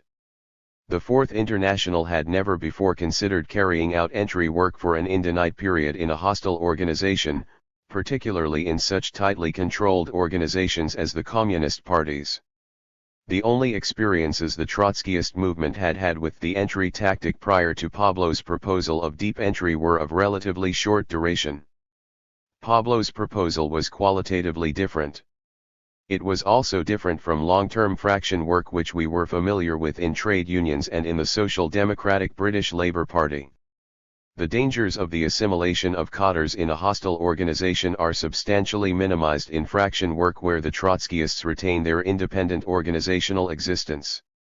In 1952 there was no evidence that any significant current in the Stalinist or Social Democratic parties was moving toward our program. There was no radicalization taking place, just the contrary. It was a period of reaction. Pablo's whole entry perspective was predicated on the expectation that World War III, which hadn't happened yet, was going to radicalize the ranks of the Stalinist movement, and then would come the recruitment and the setting of specific goals. Even under unfavorable circumstances an entry might produce some gains if the cottars proved to be solid enough. Moreover, no one including Pablo visualized even a long-term entry as lasting more than several years. The time limit was set by the supposedly onrushing new war. While watching the evolution of this tactical turn in Europe in the spring and summer of 1952, the party got a glimpse of another side of Pablo's method, his conception of democratic centralism and the application of international discipline. This took place around a dispute in the French section, the largest and most important section in Europe. The majority of the ranks and of the leadership of the French party, the PCI, rejected the turn toward deep entry in the Communist Party. They denounced it as a capitulation to Stalinism. Their principal leaders were Bleibtreu, Pierrot Lambert, and Michel Lequerme. They argued that the tactic had been decided by a plenum of the International Executive Committee and not by a World Congress and therefore was being imposed without any discussion in the ranks of the world movement. Because there had been no discussion around documents defending and opposing entryism, they urged that the French party not be compelled to carry out the plenum decision until and unless it was approved by the upcoming Fourth Worldcon 14. Grèce in 1954. Pablo replied, and formally under the statutes of the International he was correct that the plenum had the authority to act in the name of the International and that the French leadership were breaking discipline by not immediately implementing entryism. At the plenum disciplinary measures were imposed on the French party. These guaranteed that a democratic congress of the French section would be held later in 1952. But in exchange they required that Bleibtreu, Lambert, and Lequerme pledge themselves to carry out the entryism line in some form. Then, in a sharp departure from the traditions of the Trotskyist movement, the IEC voted to reorganize the leadership of the French section. A parity commission was set up which appointed a new political bureau for France. The elected leadership was reduced to a minority, with a direct representative of the International Secretariat casting the deciding vote. Pierre Franck, who along with Mestre led the pro-Pablo minority in the French party, was appointed political secretary of the party. Then the representative of the International Secretariat, Albert, clarified the meaning of the Democratic Congress that had been promised. In a letter to the Bleibtreu-Lambert-Lequerme tendency in the spring of 1952 he wrote, "The essential function of the 8th Congress of the party is not to listen to the expression of agreement or disagreement with this line but to apply the line. That is the way democratic centralism is applied on an international scale. Whatever the decision of the 8th Congress of the party, the line to be applied after the Congress will be that of entryism sui generis." Albert further warned the French majority that if they dared to submit a political document to the French Party Congress disputing the entryist line, all of their representatives would be removed from the leadership even if they pledged to carry out the entry tactic when the Congress was over. At the end of June 1952 Pablo expelled the majority of the French section from the International. Even at this point the issues remained unclear. The split Pablo had imposed on the French section had taken place apparently over a tactical question. We were troubled by Pablo's supercentralist conception of international procedure, but there were reasons to give credence to the political charges he leveled at the Bleibtreu-Lambert-Lequerme grouping. Pablo replied to their charge that he was adapting to Stalinism by claiming that they were Stalinophobes who had succumbed to bourgeois patriotism in the midst of an international offensive by imperialism against the Soviet Union. In similar periods in the past, the capitulation of the Social Democrats in World War I, the desertion of Marxism by Schachtman and Burnham on the eve of World War II. This had been the sharpest danger in the Marxist movement. Certainly in the United States, in the middle of the McCarthyite anti-communist crusade, the party had far more reason to be on the lookout for Stalinophobia than its contrary. The bourgeois attacks on the Stalinists were going on throughout the world, so it seemed reasonable to accept Pablo's claim that the French majority were moving to the right under this pressure. It was a difficult point to verify because we were in no position to talk to either side in the dispute directly, and there had as yet been no test of events to verify the contending claims. It was shortly after this that the GHT with Cochrane and Clark broke out in the open in the SWP. This happened first in the New York branch at the beginning of 1953. Mike Bartle, a staunch supporter of Pablo, was New York organizer, and he had a majority of the executive committee behind him. He proposed to divert branch work into the Stalinist milieu. He privately explained to branch members that this proposal was motivated by the expectation that the American Communist Party and its periphery would stand in the forefront of the American Revolution. The opposition to Bartel in New York City was led by Harry Ring and Dave Weiss. A literary discussion was opened in the National Party, and documents started to pour into the party internal bulletin. The issues were fought out, and the political direction of both the Cochrane and Clark wings of the minority faction were made clear and debated at length. In May, a plenum of the National Committee was held where the views of the Cochranites were defeated. They received about 20% of the votes. A truce was declared at the plenum.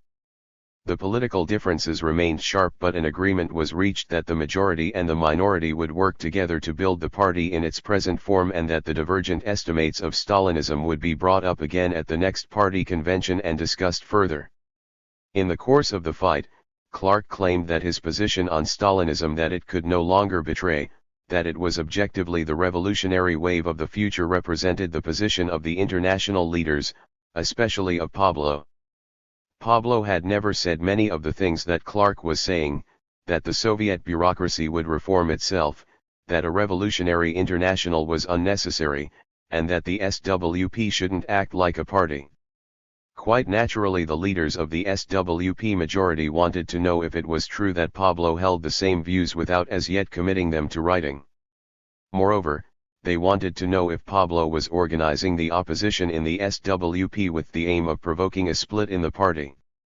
A letter was sent to Pablo inviting his comments on these questions. He declared himself neutral in the internal affairs of the SWP. As long as the SWP leadership adhered to international discipline, he said, he had no intention of fostering factional groupings inside the American Party. In the early summer of 1953 it became clear that the Cochrane-Clark group had no intention of honoring the truce it had agreed to at the May plenum. The supporters of the minority began to put their attitude toward the party into practice and to systematically withdraw from party work. They continued to proselytize for the liquidation of the SWP and suited their actions to their words by withholding their sustainers and dues from the party as a demonstration of no confidence in the organization. It became clear that this was a grouping that was determined to get out of the party and out of politics as rapidly as possible, and that it would not wait for the next party convention to do so. Meanwhile, some important events took place that gave the party a test of what Pablo's real attitude was towards Stalinism. In June, the first workers' revolt took place in the Soviet bloc in East Germany. Soviet troops were sent in to crush the workers' uprising. Pablo failed to call for the removal of Soviet troops. He approved of the workers' actions, but put the great weight of his press coverage TV/J on the concessions the bureaucracy had granted under pressure, ignoring the suppression of the upsurge by the Kremlin's armed forces. The Clark grouping took a similar position on this. At the same time, a general strike erupted in France, and Pablo's line was to endorse the efforts of the Stalinist Union leadership to limit the strike to economic demands and suppress the demand for a workers' government. The militant came out clearly on the side of the West German and French workers. The political committee began to prepare for a GHT in the International. Here the International Secretariat had crossed the line of principle. It was no longer simply a matter of differing estimates of the course of world politics. Pablo had sided with a section of the Stalinist bureaucracy against workers' upheavals in two concrete situations. The political committee's intention was to await the publication of the International Secretariat's draft resolution on Stalinism for the upcoming Fourth World Congress and to submit substantive amendments or to issue a counter-resolution as a basis for discussion.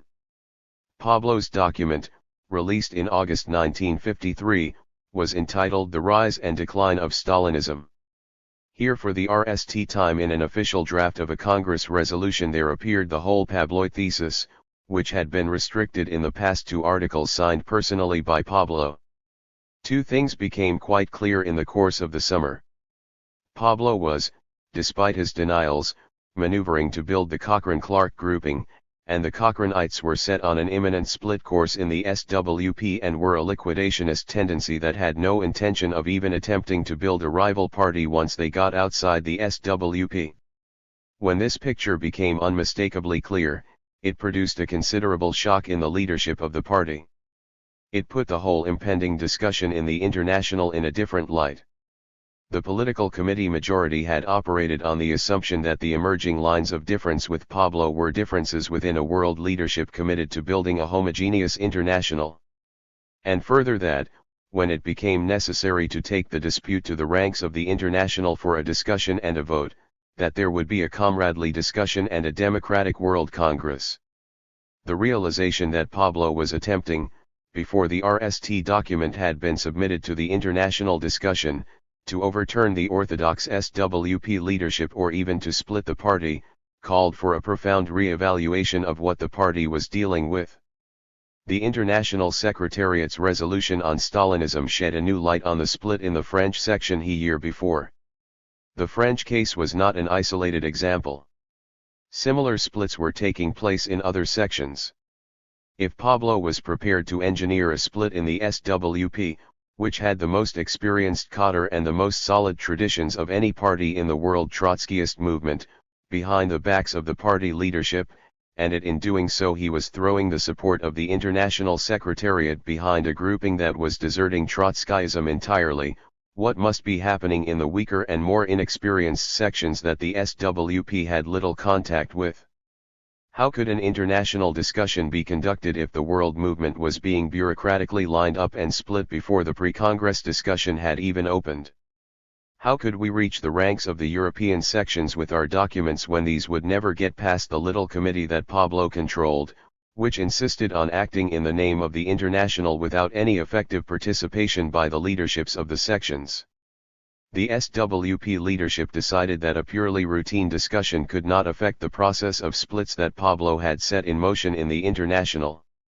A dramatic gesture was required to convey to the members of the whole world movement how seriously the SWP leadership took the dangerous liquidationist course Pablo had set out on. It was decided to form a faction in the International, to declare the faction publicly, not just in the internal bulletin, and to place the authority of the full National Committee of the SWP behind the call. A plenum of the NC was announced for November to discuss the situation in the world movement and to draft a resolution on the fight. There was not enough time to organize a full convention of the party, but the plenum was thrown open to the entire membership. Coincident with the wind-up of an election campaign, a rally was called in New York a few days before the plenum to celebrate the 20th anniversary of the founding of American Trotskyism.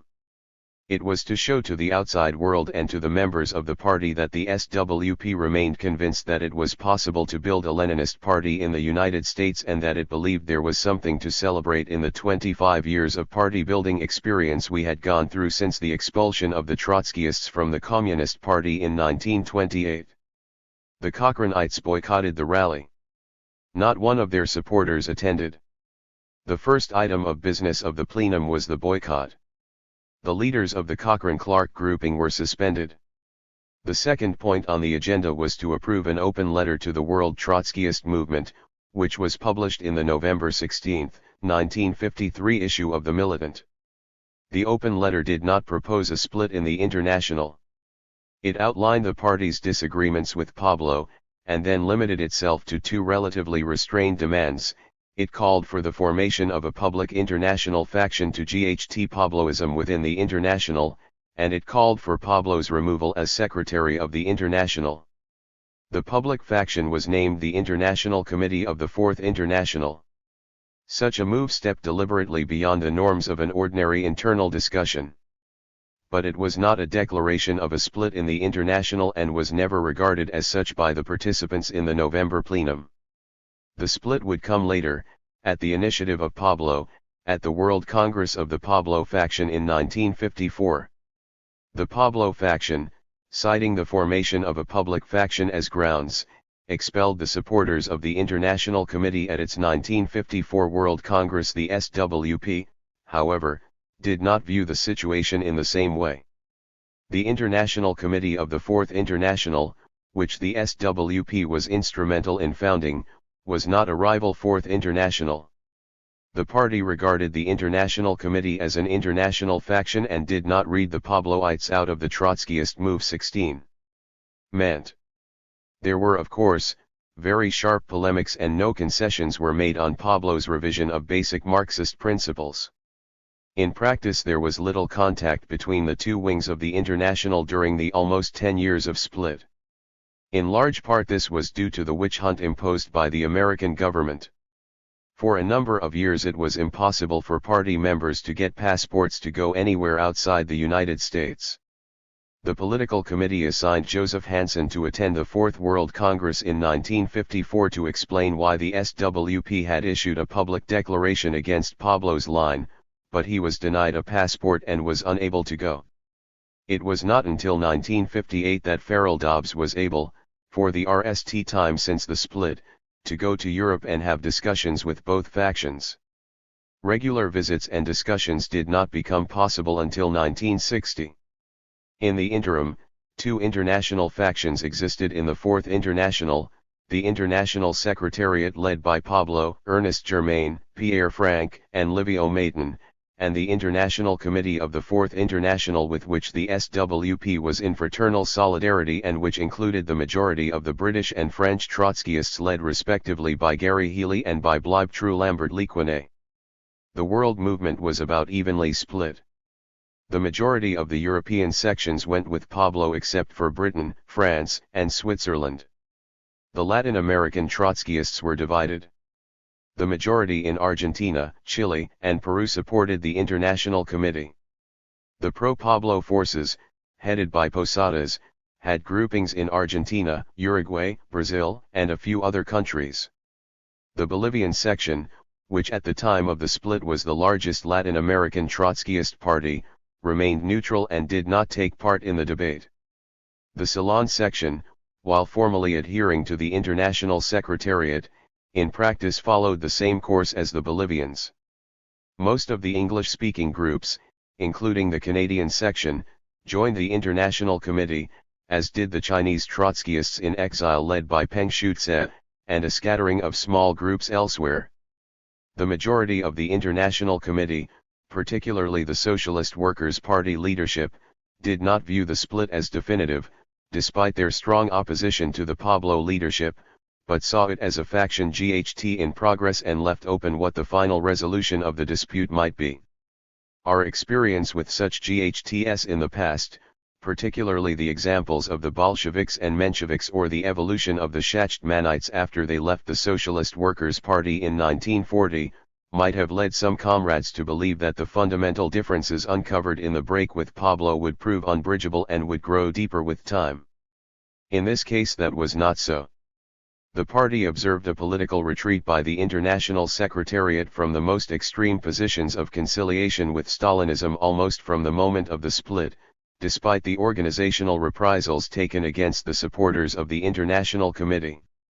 The depth of Pablo's adaptation to Stalinism was tested at the Fourth World Congress when the most extreme of the liquidationist tendencies fostered by Pablo tried to entice their mentor into abandoning the Fourth International. Mestre of France and Lors of England walked out of the Congress to join their respective communist parties. George Clark, who had the franchise as the representative of the American supporters of the International Secretariat, put a motion on the OR to dissolve the Fourth International on the grounds that it served no useful function and that it was pretentious for such small forces to claim to be an international revolutionary party. When his motion was defeated, he too walked out of the Congress. The Ceylonese delegates placed several amendments on the OR that embodied some of the criticisms of Pablo's line put forward by the SWP. These were passed. Pablo himself made a noticeable retreat. But, even more important, the shock of the split combined with the unfolding of the political revolution in Eastern Europe and the ebbing of the threat of an imminent world war, was to leaders such as Germain Frank and Maton on the side of the International Secretariat to break with Pablo. They eventually formed a distinct tendency within the so-called Pabloid camp. Further events resolved one central question that remained undecided at the time of the 1954 split, that was whether Pablo's political adaptation towards Stalinism was motivated by a fundamental revision of our characterization of Stalinism as a counter-revolutionary force in the workers' movement, or simply flowed from Pablo's conviction of the imminent inevitability of a Third World War. By the end of 1955, when the war threat had clearly abated for the time being, the International Secretariat also drew back from its projections that revolutions would be led by Stalinist parties. By 1956 their public line had become very close to that of the International Committee, and the leadership of the SWP concluded that, on the political positions on which the two sides stood, continuation of the split could not be justified. It was time to consider reunification. This estimate was confirmed by the reaction of the International Secretariat to the Hungarian Revolution of October 1956. Far from sidestepping the question of the Soviet invasion or hailing the concessions granted by the bureaucracy as Pablo had done after the German events of 1953, the International Secretariat gave its full support to the Hungarian Workers' Councils. Their solution, adopted by the Fifth World Congress of the Fourth International, that is, of the Pablo faction in 1957, was unequivocal on this point. It declared that in Hungary there were assembled all the objective elements for a rapid and brilliant revolutionary victory, capable of raising the whole world revolutionary movement to a higher level. Further, the resolution rejected the notion, previously advanced by Pablo, that the political revolution would be carried through by a new centrist tendency arising from within the bureaucracy. It said that what was lacking in Hungary was a revolutionary leadership capable of quickly coordinating the proletarian forces and guiding them rapidly toward the constitution of a democratic and independent republic based on the councils. It is true that the International Secretariat continued to pursue its policy of deep entry in the communist and social democratic parties of Western Europe, long after the motivation for this tactic, the supposedly imminent war, had become outmoded. But the SWP did not view this as a sufficient reason to maintain the split when basic political agreement had been reached on the nature of Stalinism. Why, then, was reunification delayed for another 7 years, until 1963?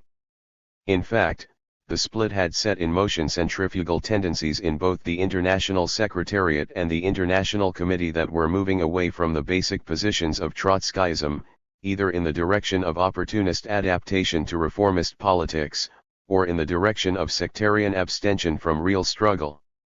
On the side of the International Secretariat, Pablo, although he retreated from his positions on the inevitability of Stalinist-led revolutions, adopted an attitude of political adaptation toward a whole series of forces, from the Kremlin bureaucracy to certain of the radical nationalist bourgeois regimes in the colonial world.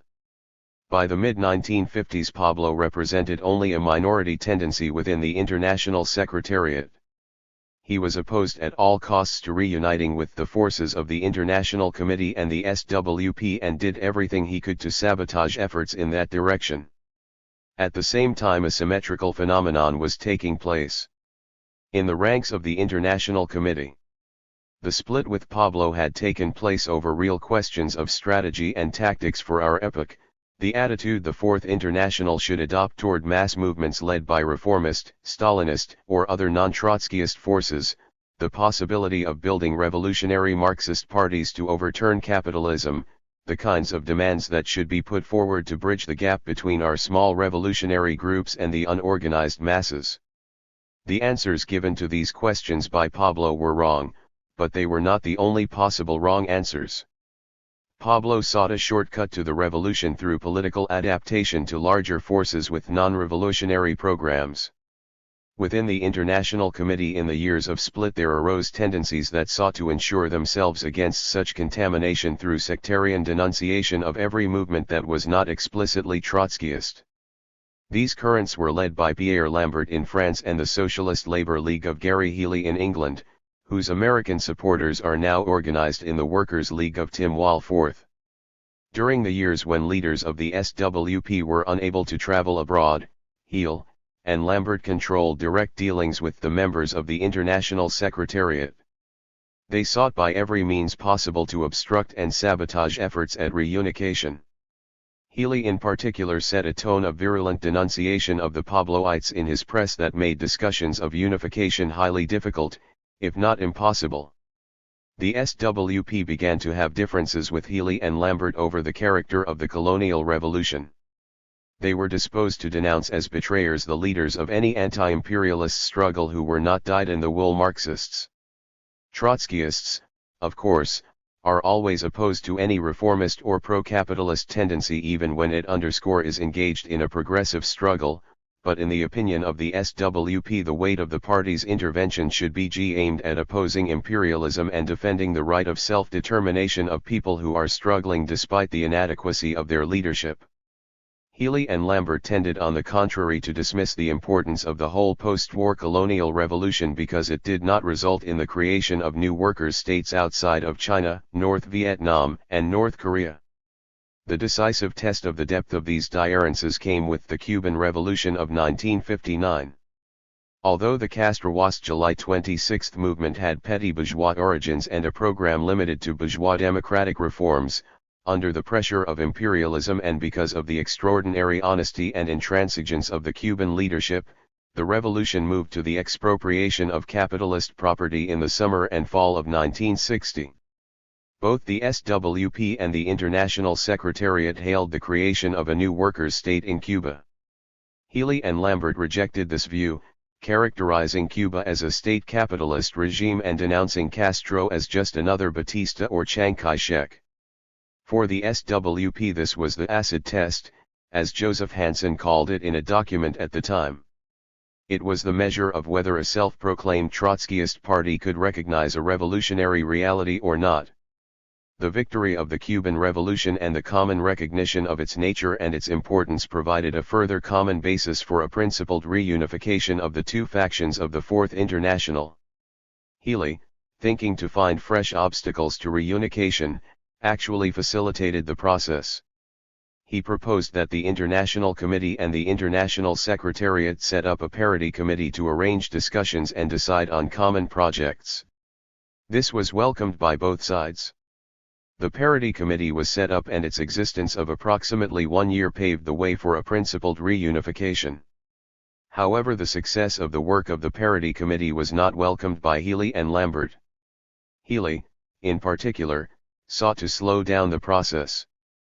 But the lack of political justification for maintaining the split was becoming more and more glaring. The Political Committee of the SWP issued a statement on March 1, 1963, entitled For Early Reunification of the World Trotskyist Movement. This document outlined the areas of principled political agreement between the majorities of the International Secretariat and of the International Committee. It was officially adopted as the basis for unity at the Reunification Congress held in Italy in June 1963.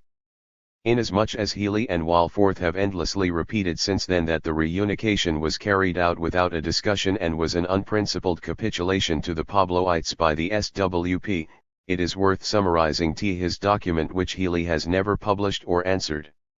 While substantial differences still remain, the statement said, especially over the causes of the 1954 split, the area of disagreement appears of secondary importance in view of the common basic program and common analysis of major current events in world developments which unite the two sides. There followed a specific list, of which these were the main items. 1. The present world crisis is at bottom a crisis of revolutionary leadership, which must be resolved if capitalism is to be overthrown and world socialist planning instituted. 2.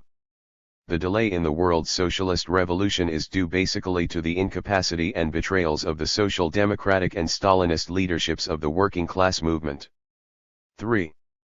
The aim and purpose of the World Trotskyist movement is to build new mass revolutionary Marxist parties around a program of transitional demands and employing Leninist organizational methods to recruit and train a cadre. When an entry tactic is employed, it should be the norm for those engaging in it to maintain a sector of open public work, including their own Trotskyist publication. 4. The bureaucratic reformist and Stalinist machines do not use the organized strength of the working class to overthrow capitalism where this is possible. 5. In the bureaucratized workers' states, the Leninist forces are faced with the need to organize revolutionary Marxist parties to provide leadership for the working class in exercising its right to overthrow the dictatorial rule of the bureaucratic caste and to replace it with forms of proletarian democracy. This signs a political revolution. 6. The recognition of Cuba as a workers' state. 7. On de-Stalinization, the Khrushchev regime has no intention of dismantling the bureaucratic dictatorship a piece at a time. Its aim is not self-reform but maintenance of the rule of the caste in face of mounting popular pressures. 8. The colonial revolution is now playing a key role in the world revolutionary process. Further, it is impossible in these countries to solve the historic problems of social, economic, and cultural liberation and development without overthrowing capitalism as well as breaking the grip of imperialism. 9. Guerrilla warfare conducted by landless peasant and semi-proletarian forces, under a leadership that becomes committed to carrying the revolution through to a conclusion, can play a decisive role in undermining and precipitating the downfall of a colonial or semi-colonial power. 10. Since the close of World War II, imperialism has methodically prepared for another conflict, one in which the capitalist world as a whole would be mobilized against the workers' states, with the Soviet Union as the main target. This can ultimately be prevented only by the American Socialist Revolution. On the basis of this document, the majority of the International Committee decided to go ahead with the reunification.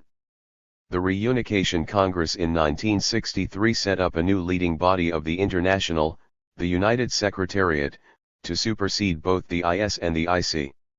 Healy and Lambert were invited to participate in the United International without giving up their differences. They rejected the offer, refusing even to send observers to the Congress. For a lengthy period they maintained the fiction that they still represented the International Committee.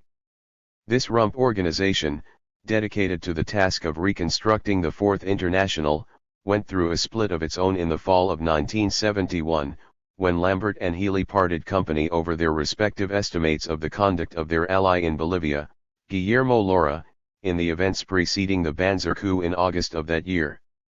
On the other side, Posadas left the International Secretariat in 1962, prior to the reunification, and set up his own Fourth International, mainly confined to a few small groups in Latin America. These have been on the decline in recent years. Pablo participated in the Reunification Congress, but took his leave of the International in 1964. Today he heads a group called the Revolutionary Marxist Tendency, which has declared that it has no ties with the Fourth International and does not claim to be a Trotskyist organization. Thus the great majority of those in the world who call themselves Trotskyist have been represented by the reunified Fourth International since 1963. Problems OI methodology in the I-953-I-954 split in the Fourth International by Tom Kerry. Let me state, at the very beginning, that in my view the basic political character of the dispute in the 1950s derived from a manifestation of doctrinaire schematism that made no allowance for historical variations, with the tactical rigidity that flowed therefrom. In reading again recently the material of the Cochrane fight, I note that Cochrane dates the origin of the dispute to the East European discussion, which began in the immediate post-war period, and continued right on through the Third World Congress of 1951. It was the Third World Congress of 1951 that adopted the resolution on the class character of the East European states, after a long and in my opinion very fruitful discussion. To give the devil his due, Cochrane is partly correct. I.e. East European discussion did constitute a part of the post-war development, that entered into the New World reality about which we heard so much from the Cochranites following the Third World Congress. This new world reality, under which the old Trotskyism, the ossified Trotskyism, as the Cochranites put it, was presumably unable to make the requisite adjustment. Let me review briefly the issues in the East European discussion, and the character of that dispute which was finally resolved by unanimous resolution at the Third World Congress. The discussion over the class character of the states in Eastern Europe after World War II, really began in earnest after the start of the Cold War, when the coalition regimes arbitrarily established by the Stalinists were summarily dismissed, and the Stalinists took over complete control. In my opinion, it would be more correct to date the origin of the struggle to the Third World Congress and its aftermath rather than to the pre-Congress discussion. Because in the pre-Congress Eastern Europe discussion, the differences and the lines of division were not the same as those developed after the Congress. The pre-Congress controversy was a very rich discussion which ended in virtual unanimity. No differences on that particular question remained in the international movement so far as my memory serves me. I can't recall any serious differences over the null resolution of this controversy, to wit, that these states were deformed workers' states, and the World Trotskyist movement extended its policy of defense against imperialist attack to these states, as it had previously done to the Soviet Union. In order to understand the dispute that broke out after the Third World Congress, we have to go back to the post-war developments, and examine the New World reality as it developed after World War II. Stalin's post-war reality, for he also had his view of the New World reality, was based on the pacts between the victors in the war at Yalta, Tehran, Casablanca, Bretton Woods, etc., etc.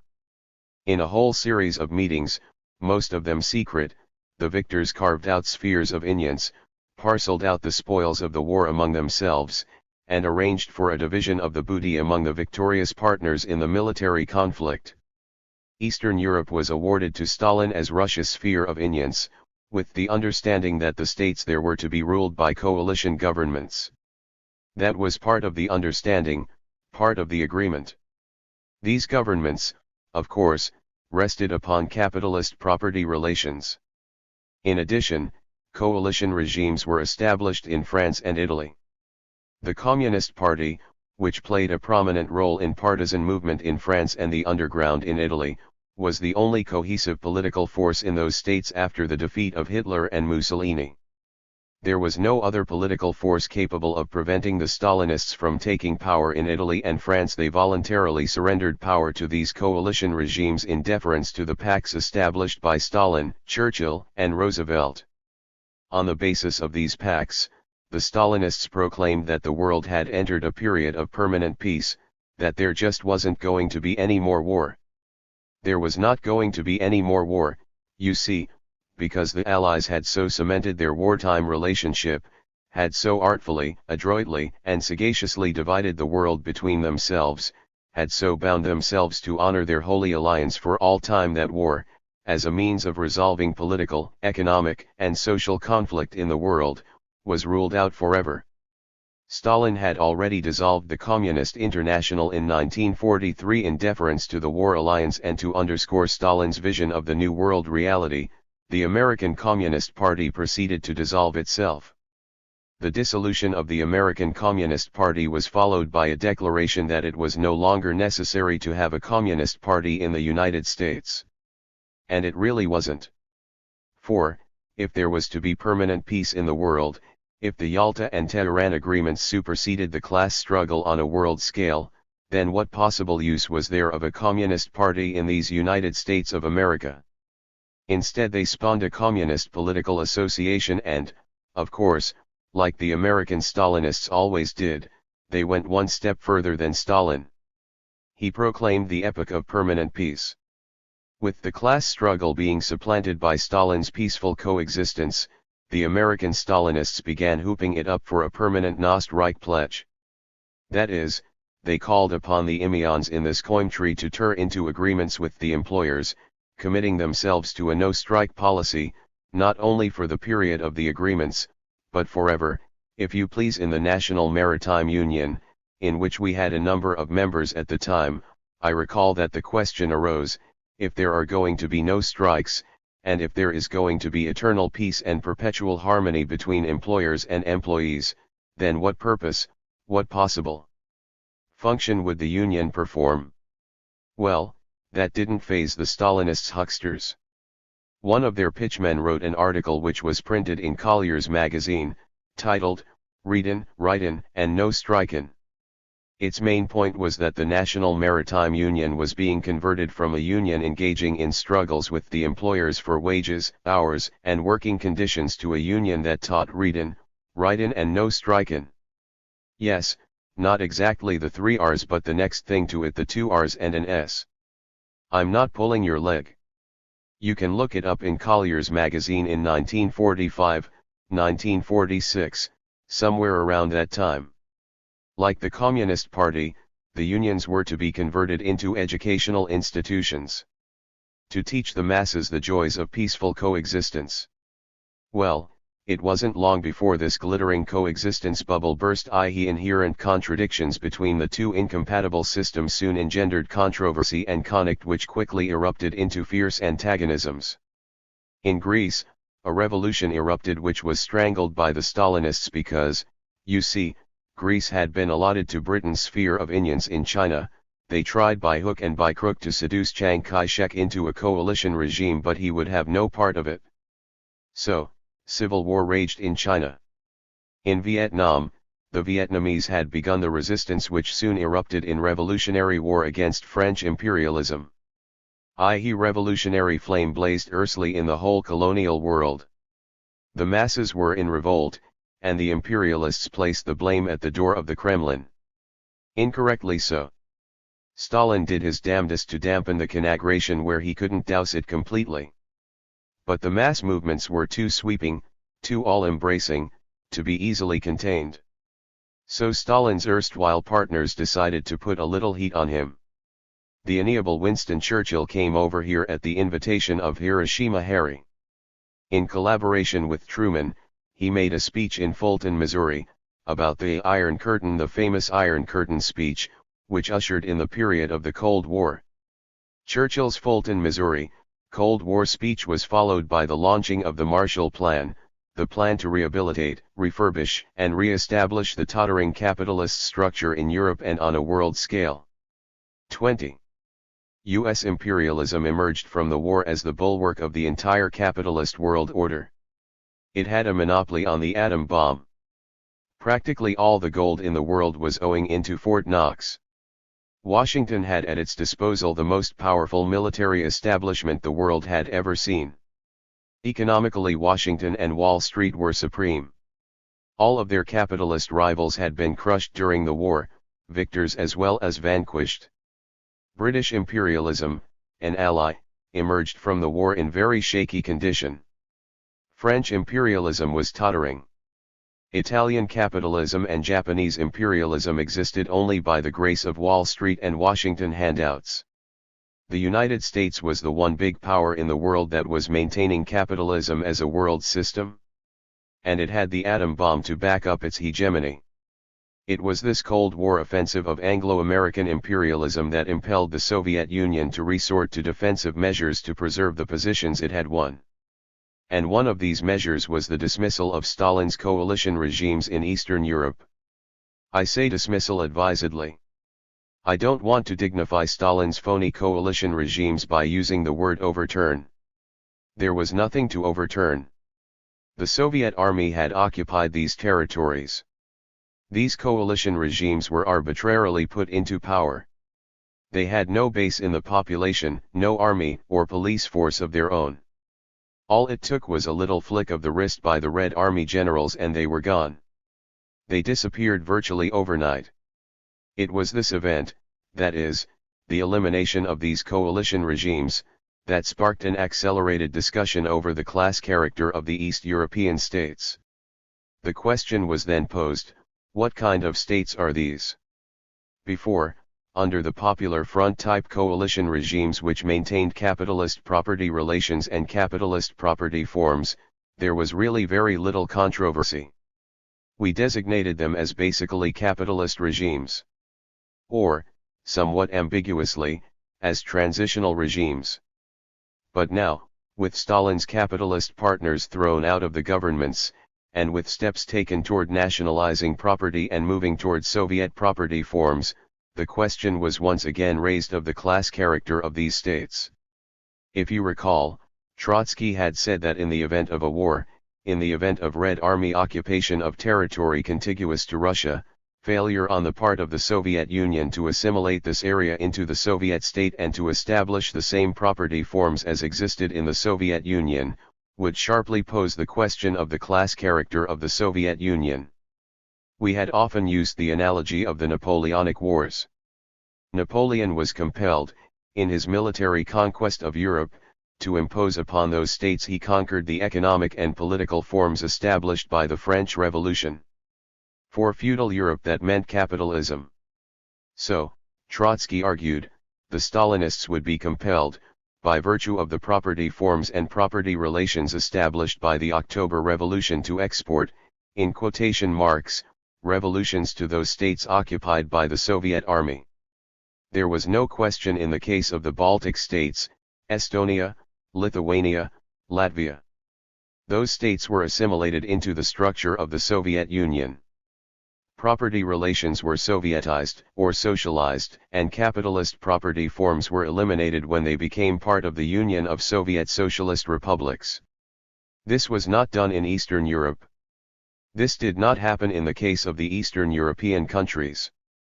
And so the question of structural assimilation as the perspective of the further development of these states was posed. Meanwhile, so long as they retained their character as independent states, it was agreed to designate those states as deformed workers' states. Deformed, instead of degenerated, to underscore the fact that they were deformed at birth and never did have any existence as healthy workers' states. This dispute, I repeat, over the character of the states in Eastern Europe, was finally resolved at the Third World Congress.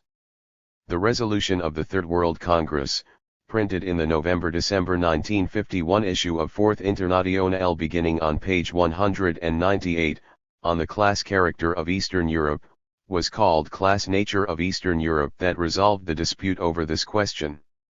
The discussion had been further complicated by the Yugoslav development, which culminated in the Tito-Stalin split of 1948.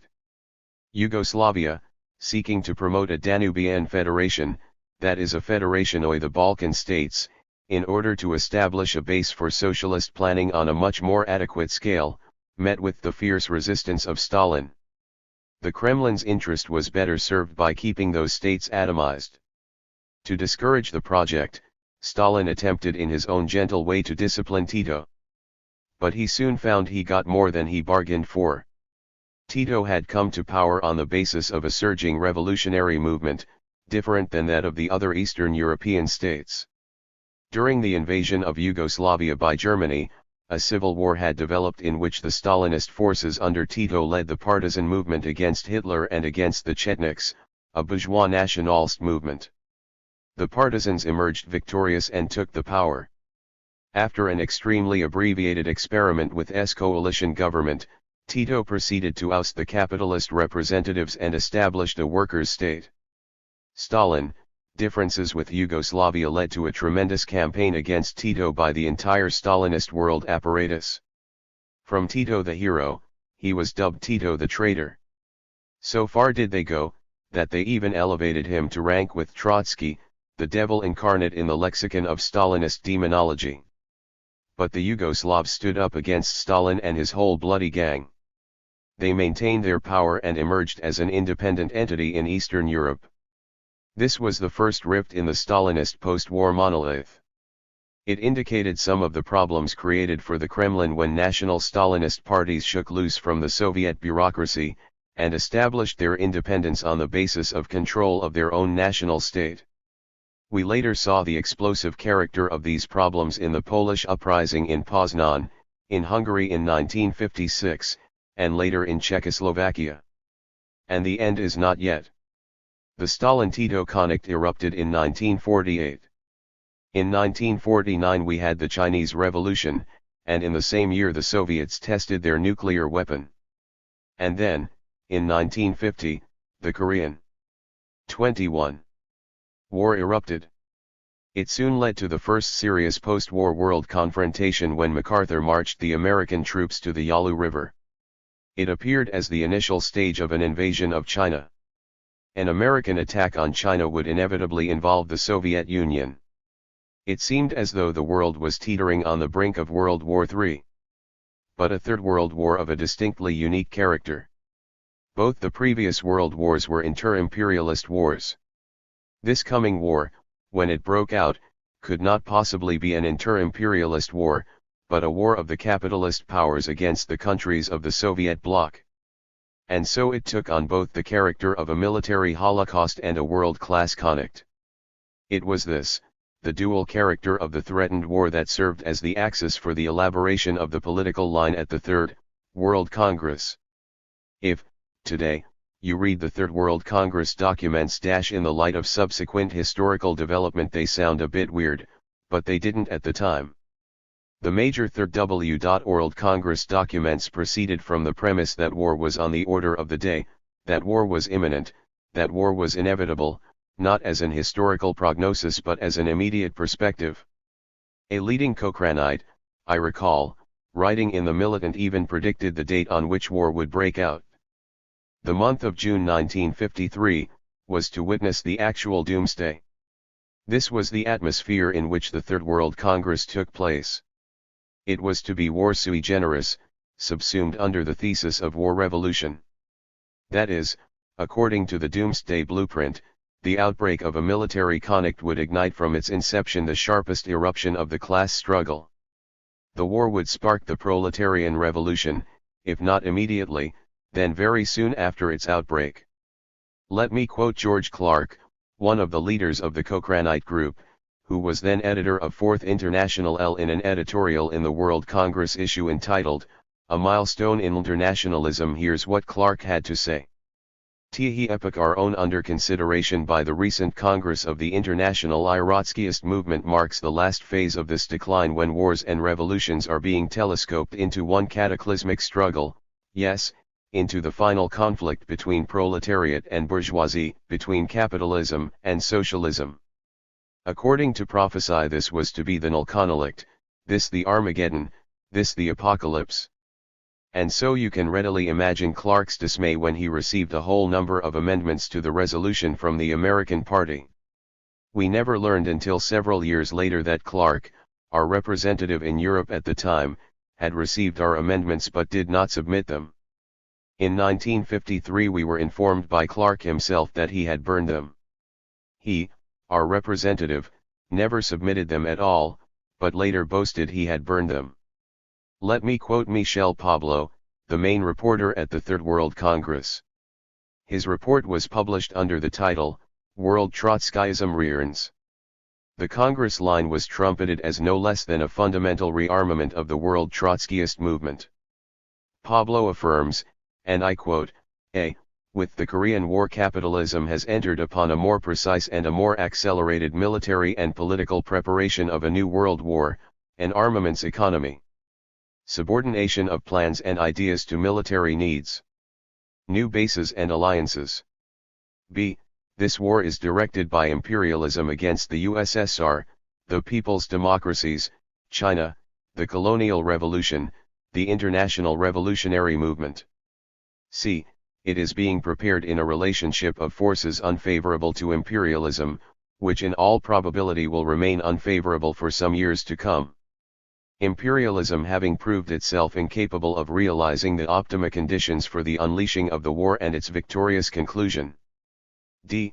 In this case, a war unleashed by imperialism will rapidly become transformed into a civil war with revolutionary implications in the rest of the world, including the USA. Pablo continued in this vein in one section of his report after another. If one should undertake to underline those sentences and sections that iterate and reiterate the war evolution thesis, the result would be a markup of the entire page. Here are a few abbreviated quotes to convey its of war. This time what is involved is the null struggle which brings an epoch to a close. Again Pablo referred to this apocalyptic struggle with its extraordinary difficulties and dangers. But victory is assured. The theme of war revolution runs like a thread through all of the reports and resolutions. and if it was true that the FMAL showdown of war evolution was imminent, then it followed as night the day, that time was of the essence. There was not time, you see, for the slow accumulation of cadre and the building of Trotskyist parties. So, as part of the rearmament, that task would have to be shelved. From the postulate of war revolution, therefore, there owed the tactic of entryism. Deep entryism. Entryism sui generis. Entryism into both social democratic and communist parties, depending upon the particular circumstances in the respective countries. There was nothing new about the tactic of entryism applied to centrist social democratic parties or to mass working class political parties of the type of the British Labour Party. But what was new to world Trotskyism was the proposed entry tactic applied to Stalinist parties in such countries as France and Italy. That was entryism sui generis with a vengeance. The justification for entryism sui generis into the Stalinist parties was based entirely upon the war revolution thesis promulgated by the Third World Congress. In his report to the Congress, Pablo explains, "Concerning our work in countries like France and Italy, where the majority of the working class and of the peasant poor follows the CP, we have outlined an activity which is essentially directed toward the members of these parties and the masses they influence.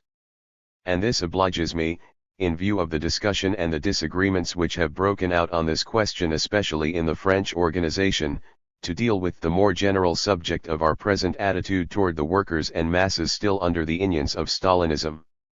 These workers, these masses everywhere, even in countries where the CP represents a minority, and even an infinite minority, have a special interest for us that it 22. 1. Would be criminal to neglect for the two following considerations, because of the quality, the revolutionary inclinations of these masses, who as a general rule are composed of the best, the most active, the most revolutionary elements in each country. Because, on the other hand, of our perspectives on the evolution of the situation toward war which will accentuate the leftward development of these masses and will inevitably impel them into revolutionary struggles, including struggles for power, and in any case into a revolutionary attitude in the event of war. The tactic of entryism sui generis was deemed imperative because, as Pablo insisted, of the irresistible march to the new war and to new gigantic revolutionary explosions. As the days lengthened into weeks, the weeks into months and the months into years, it became evident that the war evolution thesis of the Third World Congress was seriously odd. Yet, in Europe, entryism sui generis continued perhaps by inertia with deplorable results. While on this particular subject, it might be useful to spend a few moments discussing our own experience with the tactic of entryism. One of the great turning points in the history of Trotskyism came as a result of the victory of Hitler in Germany. Hitlerism took power without a struggle due primarily to the third period insanity of the Stalinists. It was this event that prompted Trotsky to declare an end to the period of our functioning as a faction of the Communist International and to proclaim the need for a new international, the Fourth International, and for independent sections of the world Trotskyist movement. At this period the American Trotskyists were organized in the Communist League of America. In 1934 we carried through a fusion with the musty-eyed American Workers' Party to form the Workers' Party. While we acquired some forces as a result of the German debacle, we soon became aware that through some quirk of history, a substantial number of young militants had gravitated into the Socialist Party. The American SP, under the impact of the German events, the domestic strike wave, the founding of the CIO and the radicalization of the American workers, had shed its right wing and emerged as a centrist formation under the leadership of Norman Thomas, who championed the concept of building an all-inclusive socialist party. With the turn by the Comintern to Popular Front politics, the American CP embarked upon a concerted campaign to win over the SP to their class collaborationist line. The entry tactic, as devised by Trotsky and carried out by our party, was designed as a three-pronged offensive. 1. To enter the SP in order to fuse with the left-wing militants and win them over to Trotskyism. 2. In the process, to smash the Stalinist drive to recruit these forces to Popular Front politics. 3. To remove an obstacle to the development of the Revolutionary Party by eliminating a potential competitor. We succeeded on all counts. And that on the basis of a short-term perspective. We had no illusions about the possibility of peaceful coexistence over an extended period of time with the centrist majority of the SP. We knew that sooner or later our fundamental programmatic differences would manifest themselves in irreconcilable political conflict. And that's what soon happened, symptomatically enough over the issue of popular frontism in Spain and in the United States. The continued growth of the class struggle left-wing was viewed as a threat to the opportunist line of the right 23-wing class collaborationists. The centrists were caught in the middle. Their prescription for reconciling the irreconcilable was to jettison the organizational principles of the all-inclusive party in favor of their version of the Leninist concept of democratic centralism. This sudden conversion was a bit too transparent. We said, no, we're against democratic centralism so long as the SP remains what it is. Given its history and tradition, its political heterogeneity and composition, centralism in the SP could not possibly be democratic but could only take the form of bureaucratic centralism whose aim would be to gag the left-wing while permitting the right-wing to say and do what they pleased. The fundamental prerequisite of the Leninist concept of democratic centralism, without which it can only be a caricature, is political homogeneity, that is, agreement on the basic principles, program, and practices of revolutionary Marxism. Lacking such homogeneity, democratic centralism could only serve to foster dissolution and split. So, when we said that we were against democratic centralism for the all-inclusive hodgepodge of warring groups, tendencies, and factions in Norman Thomas's SP, we were not joking. Despite our warning, the centrists, under the prodding of the right wing, persisted in carrying through their centralist miscarriage. That was the beginning of the end of our entry experiment. First they banned the left-wing caucus press and publications and even put a ban on the circulation of resolutions adopted by one local to other units of the SP, etc., etc.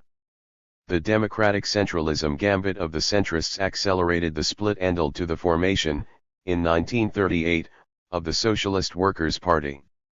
How did we arrive at that name for our party? It was really very simple. When we entered the SP, our group was called the Workers' Party. The result of our entry was a fusion between the left-wing militants in the Socialist Party and the former members of the Workers' Party. It seemed that the natural thing to do to underscore the fusion was to combine the two and call the new organization the Socialist Workers' Party. That's the origin of the name of our party.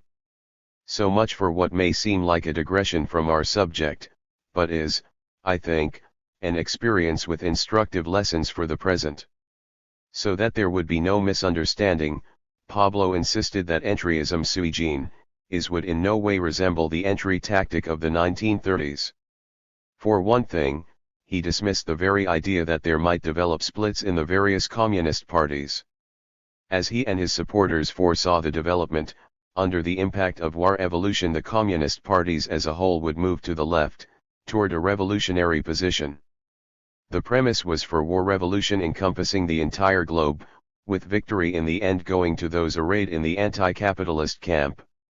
With this perspective, deep entryism was projected for an entire historical epoch. This blueprint smacked a little of Pablo's previous thesis, presumably withdrawn, predicting centuries of deformed workers' states. That was another reason for suspicion of the whole package, and we went over the documents with a neat-tooth comb. But I have already spoken of what happened to our amendments when we submitted them to our representative in Europe. Starting with the war revolution thesis, the Cochranites in the SW arrived at the point of picturing the Stalinist as a potentially revolutionary current in the world working class movement.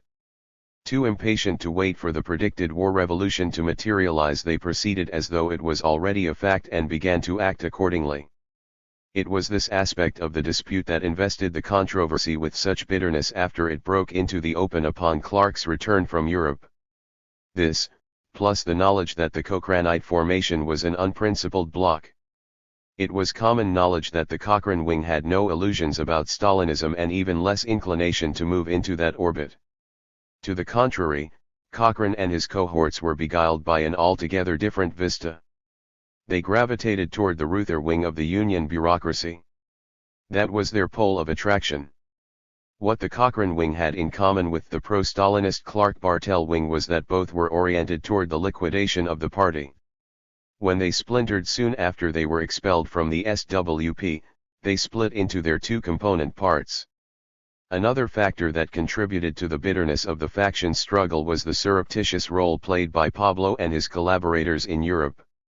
The Cochranites kept insisting that they were the true, the genuine, THIRD disciples of Pablo in this country and the only authentic interpreters of the decisions of the Third World Congress. Pablo and company said nothing. While we have made available all of the written material, including correspondence circulated by the majority faction, the Pablo Cochrane Clark-Bartel group studiously refrained from doing so. Until this comes to light, the entire history of that important episode in party history will remain incomplete. In retrospect, the fundamental premise upon which the political strategy and tactic was based, proved false.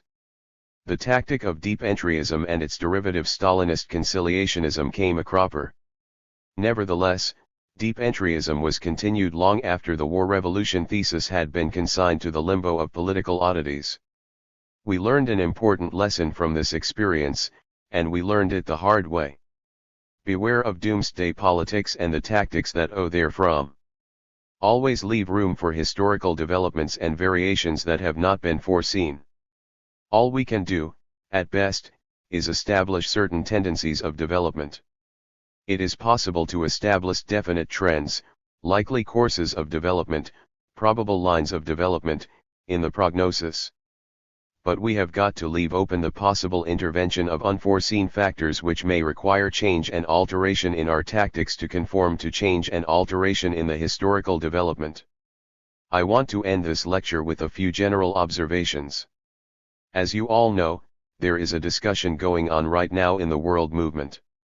And the differences that have arisen are of a very serious nature. But I don't want any comrade to go away feeling that we are heading into a repetition of the 1953-4 split in the International, because the situation now is altogether different. And, in addition, no one should get the idea that we are going to walk out of the world movement. We're not going to publish a big blast and then walk out. We never did, and we will not now. No, we're going to have a discussion, and we're going to present our point of view, and do it as forcefully as we can. We're going to circulate our views throughout the world movement, and we're going to try to convince a majority, for we are convinced that the historical events have confirmed the correctness of our criticism of the Ninth World Congress resolution on Latin America, as well as on other disputed questions. In revolutionary Marxist politics, in Leninist politics, the ultimate determination of who was right and who wrong in any given political dispute, is the test of events themselves. Lenin taught, and Trotsky after him, that the majority is not always right. That events decide. This is the cornerstone of democratic centralism. It is this that distinguishes Leninist democratic centralism from Stalinist bureaucratic centralism. Under Lenin, all that was asked of a minority is that they accept the decision of the majority until such time as events decide who was right and who wrong. Stalin just changed the one word accept to agree, and therewith cut the democratic heart out of the Leninist concept. Under Stalin, a minority, when such were permitted to exist in the very early days, was compelled to agree with the majority. A psychological impossibility but a bureaucratic necessity. The determination of truth by the test of events is the great advantage that politics has over religion. One can argue without end over how many angels can dance on the point of a needle, or whether it is proper to make the sign of the cross with 2 instead of 3 fingers. There is no objective criteria for the resolution of such disputes. But in politics, events decide, and often without too long delay. But there are those who, when displeased by actual historical development, seek to ignore, or misinterpret, or twist the events into a preconceived mold. Such reasoning, like Alice in Wonderland, concludes that if events fail to conform to the prognosis, so much the worse for the events. And that, my friends, is another of the unfortunate byproducts of doomsday politics.